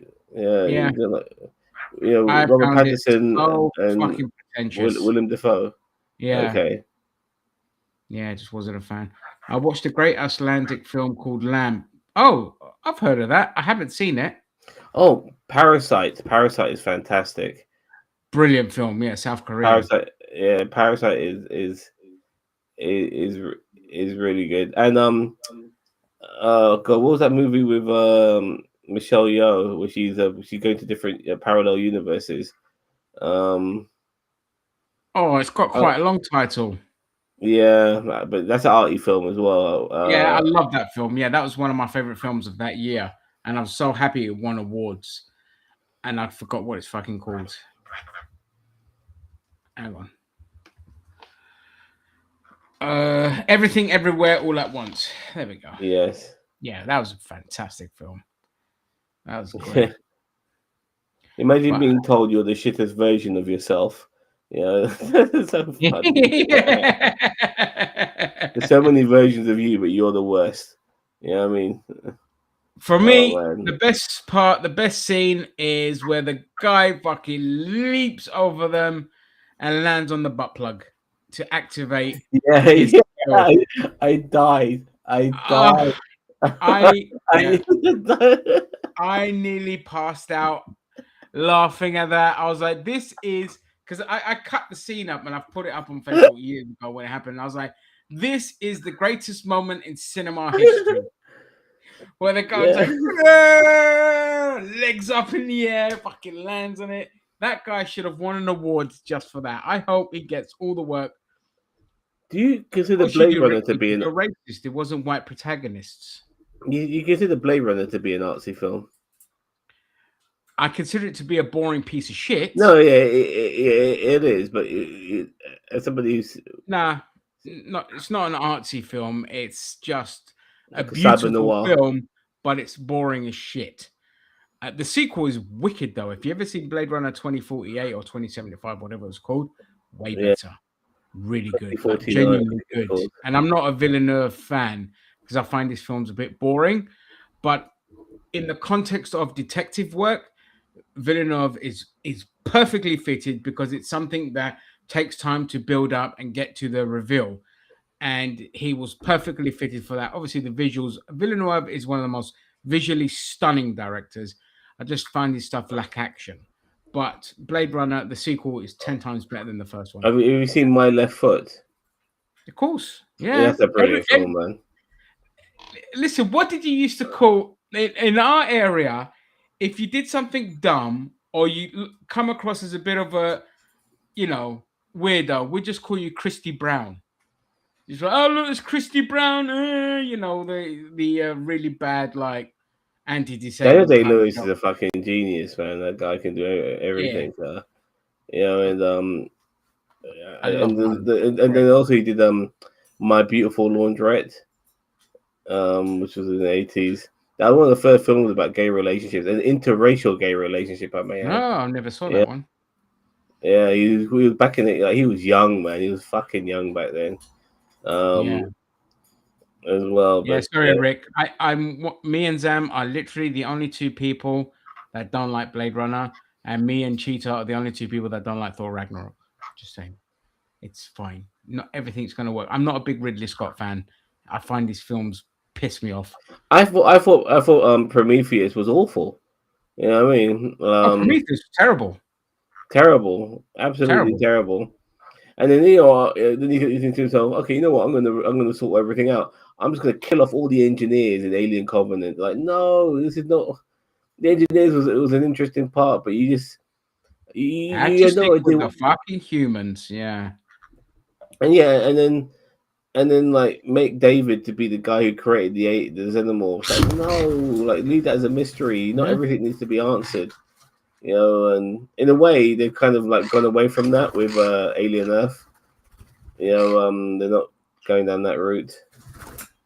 Yeah, I like it. That's why I like Alien Earth. They're going down the corporate espionage stuff, and like that's what I want. So what was I going to say? Oh, you just say, look at that Spaz. Now, for us, it was Christy Brown. Everything was Christy Brown. As soon as that film came out, because that's the guy, that's Daniel Day-Lewis's character's name. It's Christy Brown.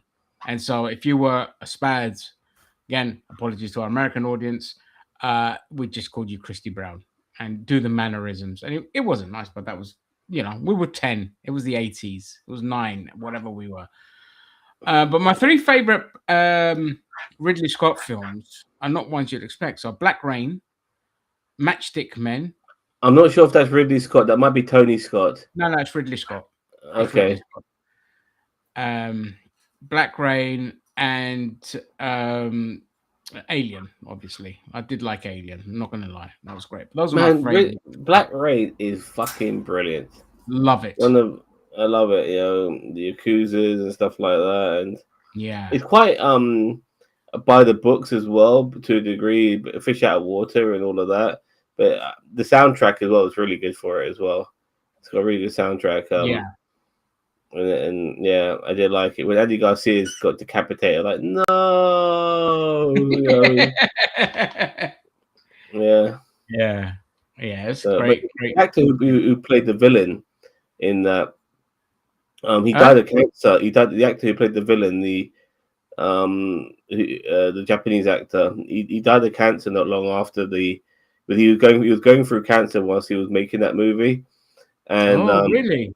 Yeah, and I watched a guy called Oliver Harper who does reviews of retro films on YouTube, and his performance was so great because his eyes, he gave these sort of like his eyes were just always wide open like that. And he made him look so fucking menacing, man. It was like, yeah, it was the first film that I ever saw that was about the Yakuza as well. Like a lot of films about triads and things like that. Well, mainly about the triads, but the Yakuza. Yeah, that's why if you have tattoos and stuff in Japan, apparently it's frowned upon, but it usually means you belong in a gang. Yeah. Stuff like that. So yeah, anyway, are we ready? Yeah, let's go. It's a short one, by the way, but regardless, I need to press the button again. It's Zam's TikTok treasure!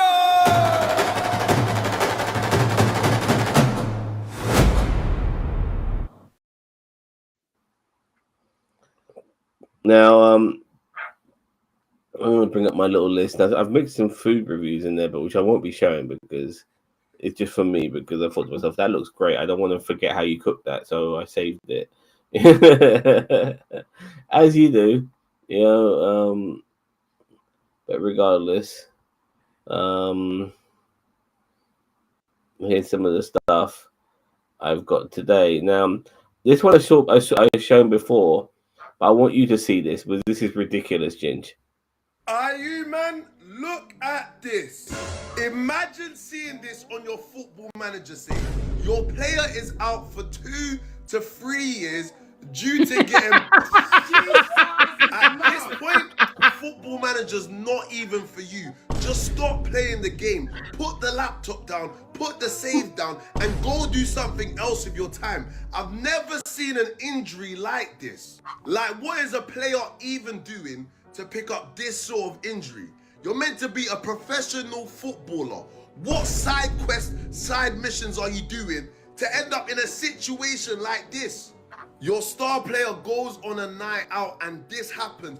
I am save scumming instantly. Guys, arrest me, take me away, lock me up, brother. This is not acceptable, bro. Are you, man? Yeah, I know. That's hilarious. Okay, here's a guy applying for a job at the police force. I'd like to apply for a job to become a police officer for the NYPD. As you can see, I have lots of experience. I'm clearly qualified to be one of you. Sir, By the way, oh shit, I'm spoiling it. I'd like to apply for a job to become a police officer for the NYPD. I mean, you notice like half of his head covers the POL and he's got ice at the background. Yeah, it's beautiful. Anyway. As you can see, I have lots of experience. I'm clearly qualified to be one of you. Sir, get out now. Why do I have to get out? Come on. I'd like to apply for a job to be... Okay. This food, that's food. Oh, this one is really sweet, by the way. This next one is really touching and nice, and I want to watch it in its entirety.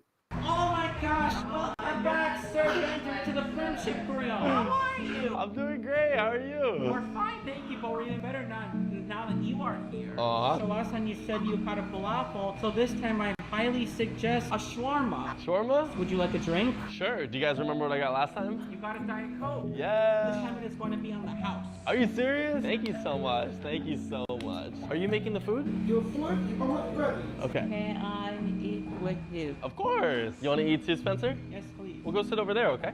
Hi. What's your name? Adelie? Yeah. I'm Ben. Nice to meet you. How long have you been in the friendship group for? I started this year. You started this year? Oh. So you guys saw the video? I saw it and Bubby loved it. Oh, your grandma. I'm just waiting. Oh, thank you. You need something else. I need a fork and a knife from there. Thanks. You're welcome. This is so good. You were right. Cheers. Follow if you smile. Oh my gosh. Isn't that lovely? That's lovely, that. Yeah. It's so fantastic. I love this. I want to go to America just to go to this place. You know what I mean? Oh, you don't need to. There's a place in Hartford that does that as well. It's awesome. But yeah, because it's just giving people an opportunity in this world, and they're not incapable. It's just brilliant. I just love it. I've loved this. This is one of the best clips I've ever seen. All right, here we go. This is actually a more important. This is so funny, and by the way, you guys should take advice from this dude in the car if you come across a scenario like this. Hey, actually, a more important question than that. It's asked one time in the Bible. It's what must I do to be saved? And they said, believe on the Lord Jesus Christ, and thou shalt be saved in thy house. So if you got about 10 minutes, I can walk you through that in the Bible and show you how to be saved. I can't. You can't. Now's not a good time? No. Oh, okay. All right. Have a good one, sir. Thank you. Yep. See you later. Visit my profile. Now you know. Now you know, guys. Spread the word. This is how you get around border control. That guy couldn't wait to get rid of him. Now, I don't know how real this next one is, but let's check it out. Police are hunting a man who allegedly pleased himself over some avocados in Waitrose. Shop staff were reportedly forced to throw away trays of the fruit following the disturbing incident. Police are hunting a man who allegedly... It's fake, yeah. All right, here we go. This is like irony and funny. Yeah, this is how we move around. So before you ask me, are you a citizen? Where's your passport? You see my passport already? This is how we move. Yeah, this is how we move around. Hilarious and morbid at the same time. All right, here we go. This one is maybe a few minutes long, but it's worth watching. We're praising the Lord. What you're about to see cannot be unseen. You've just witnessed the real-life nightmare that is Salty the Singing Songbook Bible. It's me, Salty, the singing songbook. The film's called Kids Praise 5 Salty's Camping Adventure, released in 1985, and I'm almost certain that he can still be summoned today if you drink too much cold medicine. Praise the Lord! He's giving. The film begins with Salty greeting dozens of kids who are about to go on a camping trip with him and probably never return home. Soon we meet Salty's possessed demon dog hellhound named Blooper. And that's it. I'm officially traumatized. Blooper wants to sleep with us. That is fucked, Can he, man. Salty? No! You do not let that thing be alone with anyone! All right, but I'm warning you, Blooper. Now, the film can be broken down into three main sections. Really bad religious music. Jesus is the name of the Lord our God. Lessons connecting everyday problems to religion. We can't set up a tent. It's too hard. It's important to do it as if we're doing it for the Lord. And Salty getting way too close to children. Children, obey your parents in the Lord, for this is right. Ephesians 6:1. I can almost guarantee at this point that Salty's in the Epstein list. Turn me to page 24. Scratch that, actually, he is the Epstein list. Eventually, all the children get tired of climbing a mountain and ask to go home. Can I call my mom and get her to pick me up? But Salty ignores all of them and instead puts on this Oscar-worthy performance. The way you climb a mountain is one step at a time. Once they reach the top of the mountain, Salty whips out his guitar and his demon dog shreds on the harmonica. Then, after going to bed for the night, this kid decides to make his fear of the dark everybody else's problem. Luckily, there's an Irish firefly there to illuminate the dark, and oh god, he's creepy too. I give the glory all to God. Soon, Salty wakes up and realizes that 2 kids have been missing for like 4 hours. Oh, where are they? So Salty, the demon dog, and the jacked up firefly team up to find them, ultimately succeeding after Blooper sniffs him out, ending in Salty revealing one final surprise. There's something I forgot to tell you. None of you will ever see your families again. We're praising the Lord. How fucked is that, dude? That is so fucked. You know what I mean? Fucking nothing. All right, surprising this is the good with regarding the tennis. Nah, see, Why is it not? this be that stuff that really pissed me off. I saw this and was just confused. Let's watch.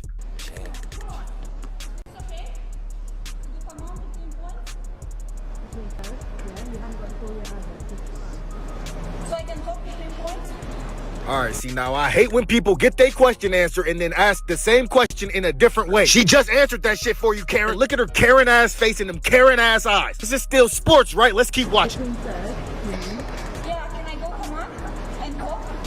Basically? This is honestly insane. He tried to say, can she basically talk? All she said was, come on. And of course, after that, you know she had to troll her. Kudos to Osaka.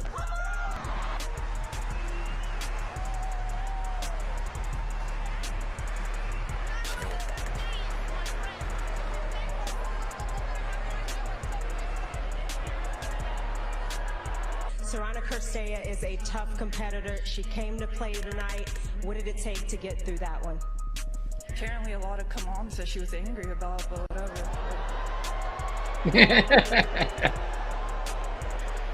She's a great player. I think this was her last Australian Open, so okay, sorry she was mad about it, but Well, she was complaining because between the first and second serve, she could hear you just trying to pump yourself up. Was that the problem? I think so, but like, she could have asked me, like, bro. See, look, now you got me fucked up. Naomi, and I mean this from the bottom of my heart. Fuck that woman. Fuck everything she talking about. Put that come on a t-shirt, make some money off her ass. The hell is she talking about? Naomi over here overthinking, apologizing for nothing. Right. See, Fuck me out. This is why I hate TikTok. Yeah, but you understand what happened, yeah? She basically, between points, she was like geeing herself up, going, come on, like that, between points. And then obviously that woman who's serving, thinking, is she allowed to talk whilst I'm serving? And the umpire is saying, no, she's not talking. You know, this is before you're serving. She's not talking while you're serving. And so she just basically, the other player was just making a mountain out of I get what happened. It's that guy's voice I couldn't fucking stand. Yeah.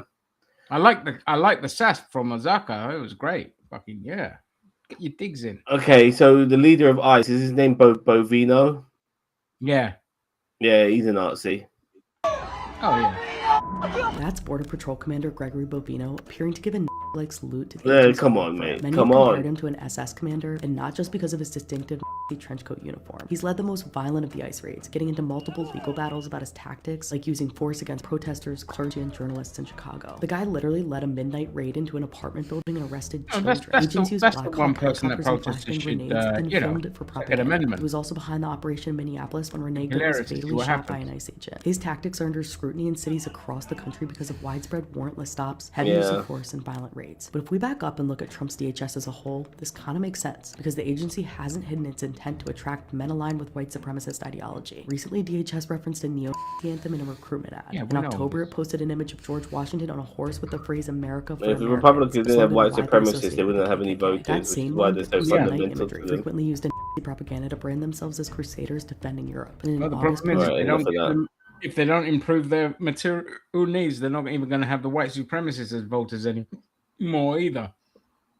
Okay, this last one, and because there's a short TikTok traces, unfortunately, but this last one is funny. Why can't I hear it? Oh, why can't I hear it? No, I don't know. Oh, Is it okay. Sorry. Yeah, I see it at the bottom. Yeah, I'm looking for the fucking sound. Put the volume up Alright. as well. Man. I can't read and I can't write, but I. You want me to put the volume up? Yeah. Put the on. volume up on the thing. It was only halfway. Okay.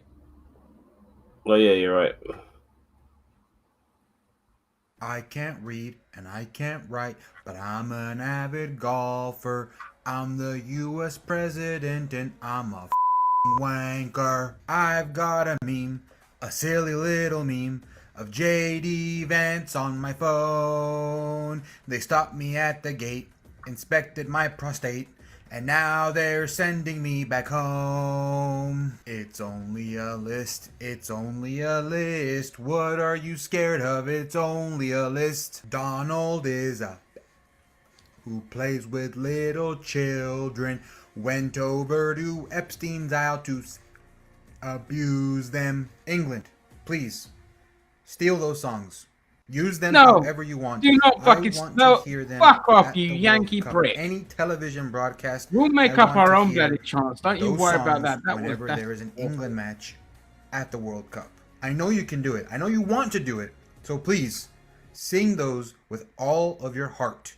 And It let depends, the world really, like- hear it, because Oh, we all know you guys Jesus are the fucking best at Christ. football chants. Americans I can't do can't chants to read. save their fucking life. Look. Some of those chants I didn't mind too much, but the point is, some of the hardcore, more ultra type England fans, they're gonna be loving Donald Trump, not hating on him.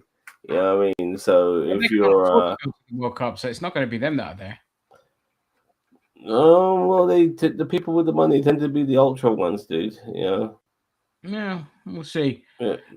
But no, don't do those chances. We'll do better ones though. I'm sure the England fans will come up with some really good ones to fucking mock Donald Trump for sure. Anyway, yeah. that is my tickety tock, TikTok. Yeah, today show.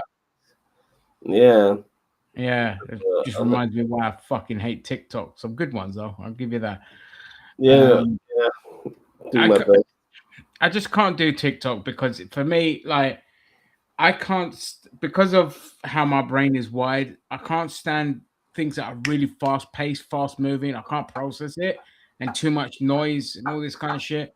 Like I can't do it. And TikTok is just noise. Like you flick and it's noise and it's noise and it's noise and it's just like, more power to anyone that can sit through that shite. But I can't. I need just to process things a lot slower because I'm not that smart. But anyway, that was Zam's TikTok treasures. Some gems there. So I'm gonna go.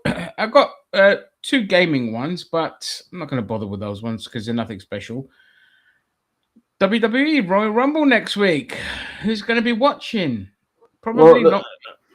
I want to quickly. Actually, I'm sorry, but as myself and Boss Band, we just reviewed SmackDown and Saturday Night Main Event. What has ruined this Royal Rumble is the fact that you've had a fucking, and I know Saturday Night Main Event is not a pay-per-view, but I'm going to call it a pay-per-view regardless. You got a pay-per-view before a pay-per-view. 1 week before Royal Rumble, you got SNME. And it's like, why? Like, it takes the momentum out of the Rumble. You could be using these Fridays and Monday night shows to be building up to the Rumble, but no, you're building up to Saturday Night Main Event, which is 1 week before the Royal Rumble. Everything should be about the Rumble. The moment we hit January, nothing should be about anything else but the fucking Rumble. The Rumble should be the only thing on the card for that month. If you want a Saturday Night Main Event, have it at the very beginning of the month, so you can get the. If you want, and that's a compromise I'm willing to go for. Have it the first week of fucking January. Get it out of the way. Now you got the rest of the fucking month just to focus solely on the Rumble. Every match, every card, every build on SmackDown and Raw should be on that pay-per-view. But no, we're doing fucking Saturday Night Main Event instead. And so like the Fatal 4-Way, which Sami Zayn won, was on Saturday Night Main Event when it could have been on Friday Night SmackDown or Monday Night Raw. 1 week before the Rumble, like you think that would have happened. Usually, it should be done 2 weeks before, and you build up to their match, not 1 week before, or not even that. You build up, like you said, if they'd have done that at the beginning of the fucking month, then you could have had like this back and forth. Obviously, Drew McIntyre's only been a champion for 2 weeks or whatever it is, so it's a bit difficult to kind of build up on that. But that's so fucking stupid. Like Saturday Night Main Event a week before the Rumble. I've heard people complaining that the build up for the Rumble has been absolute dog shit. And now, because of the show Unreal, people are now just saying Triple H needs to fucking go.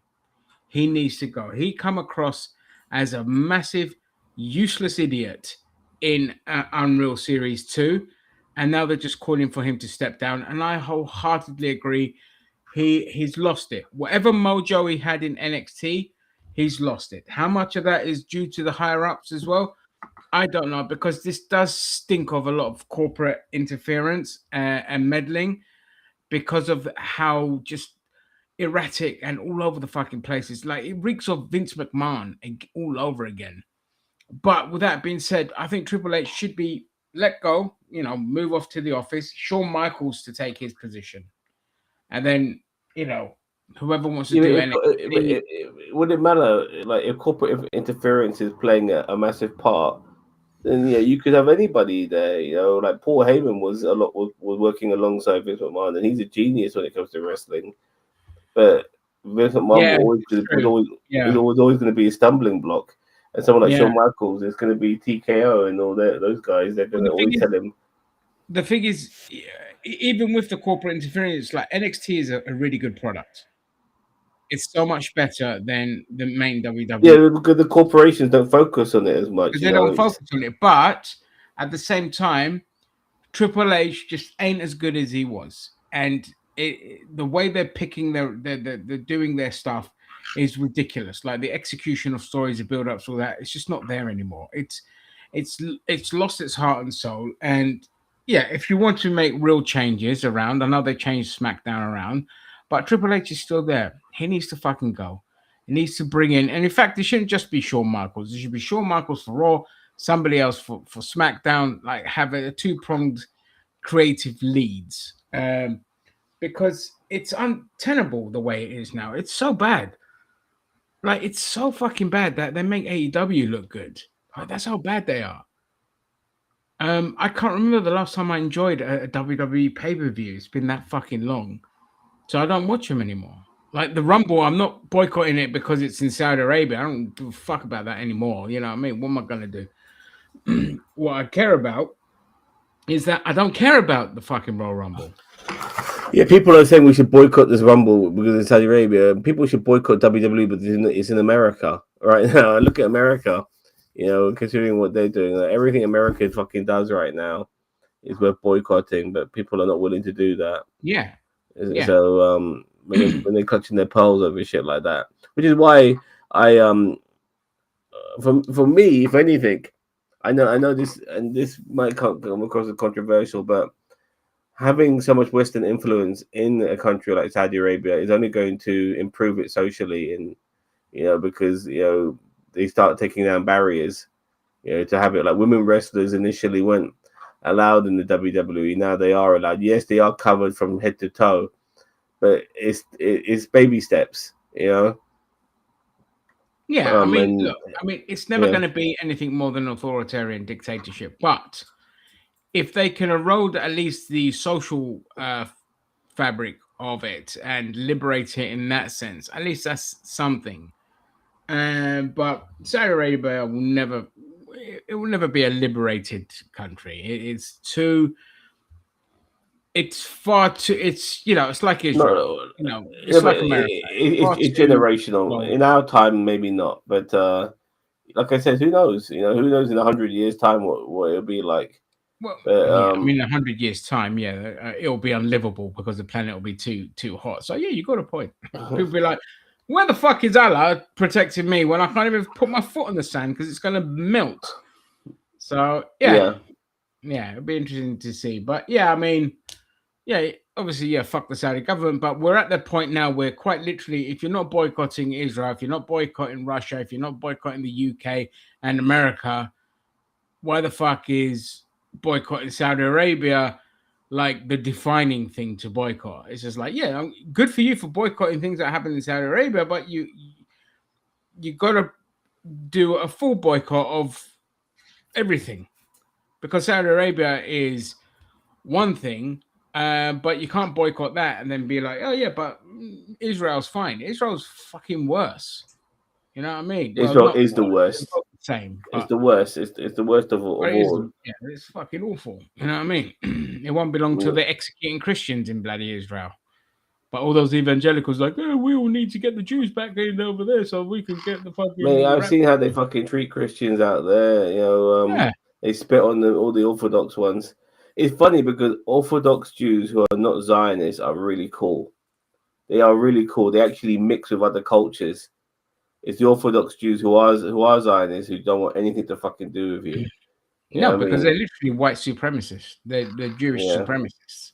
They don't want anything. You know, I don't weep that hard for Christians getting slapped about by Jews, because it's like Christianity grew and spread through using the Jews as scapegoats. Every time shit got wrong, they blame the Jews. Pogroms would happen and all this kind of shit. So Jews turning the tables on Christians is poetic justice, but not to the Muslims, because the Muslims were the only people that were accepting Jews and did everything to accommodate and protect Jews and Christians as well.